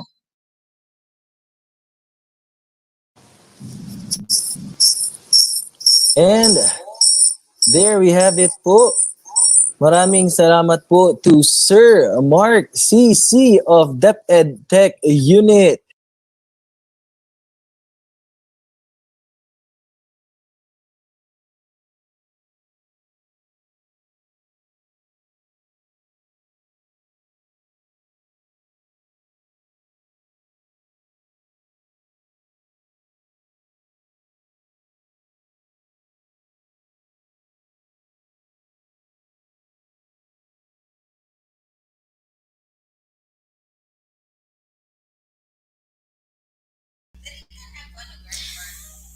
Alright, so that ends our morning session for this Friday. Okay, so congratulations to all who had submitted their attendance. So at a reminder po, our attendance link is still open. So please do not forget to fill out our attendance. So mag-close ang ato ang attendance link po at exactly 12 noon. Ayan. So we still have 30 minutes po para i-fill out ang ato ang attendance. And a reminder po, we will be choosing again our 5 early birds for this morning. So ayan. So congratulations sa mga nakahuman gyud no, nakalahutay sa pagtan-aw sa ato ang morning session. And we have messages here. So can I read these greetings? Ayan, from Florabel Rebamonte, still tuning in from Baltazar Nicor Valenzuela National High School. Greetings sa tanan. Ayan, thank you so much, ma'am. And from Ma'am Verna Liza Pereira, good morning, Kapalong East. Hello, MCES. Ayan, grade 2 nga taga Maniki Central. Hello, kaway-kaway sa inyo hadiha. And reminder po, we will start our afternoon session at exactly 1 p.m. Again, we will start this afternoon at exactly 1 p.m. So, abang-abang po tayo sa link for this afternoon. From Ma'am Maria Teresa Barredo, hello everyone, still watching from MPES. Ayan, hello kaway-kaway. From Ma'am Emma Binasbas, hello Kapalong East District participants, TWG and facilitators. Good day everyone. God bless. Ayan, so colorful kayo ang mga heart emojis ni Ma'am. Kaway-kaway to our 70 plus YouTube watchers and 60 plus Facebook live viewers. Appeal ang by group nga nagtapok sa kanya-kanyang schools at bahay. Aja, 5th day. Ayan, indeed, no? Humanag yun, no? Last na gyud karong hapon. And from Ma'am Florida Intan, still watching from Dugayan ES. Hello, ma'am. Thank you kaayo sa ato ang padayon nga pagtan-aw sa ato ang training on LMS. Good morning, watching from Luwan Elementary School. Hello, Sir Ron Ignalig. So, I guess that ends our morning session. Okay, so again, see you all this afternoon. Happy lunch!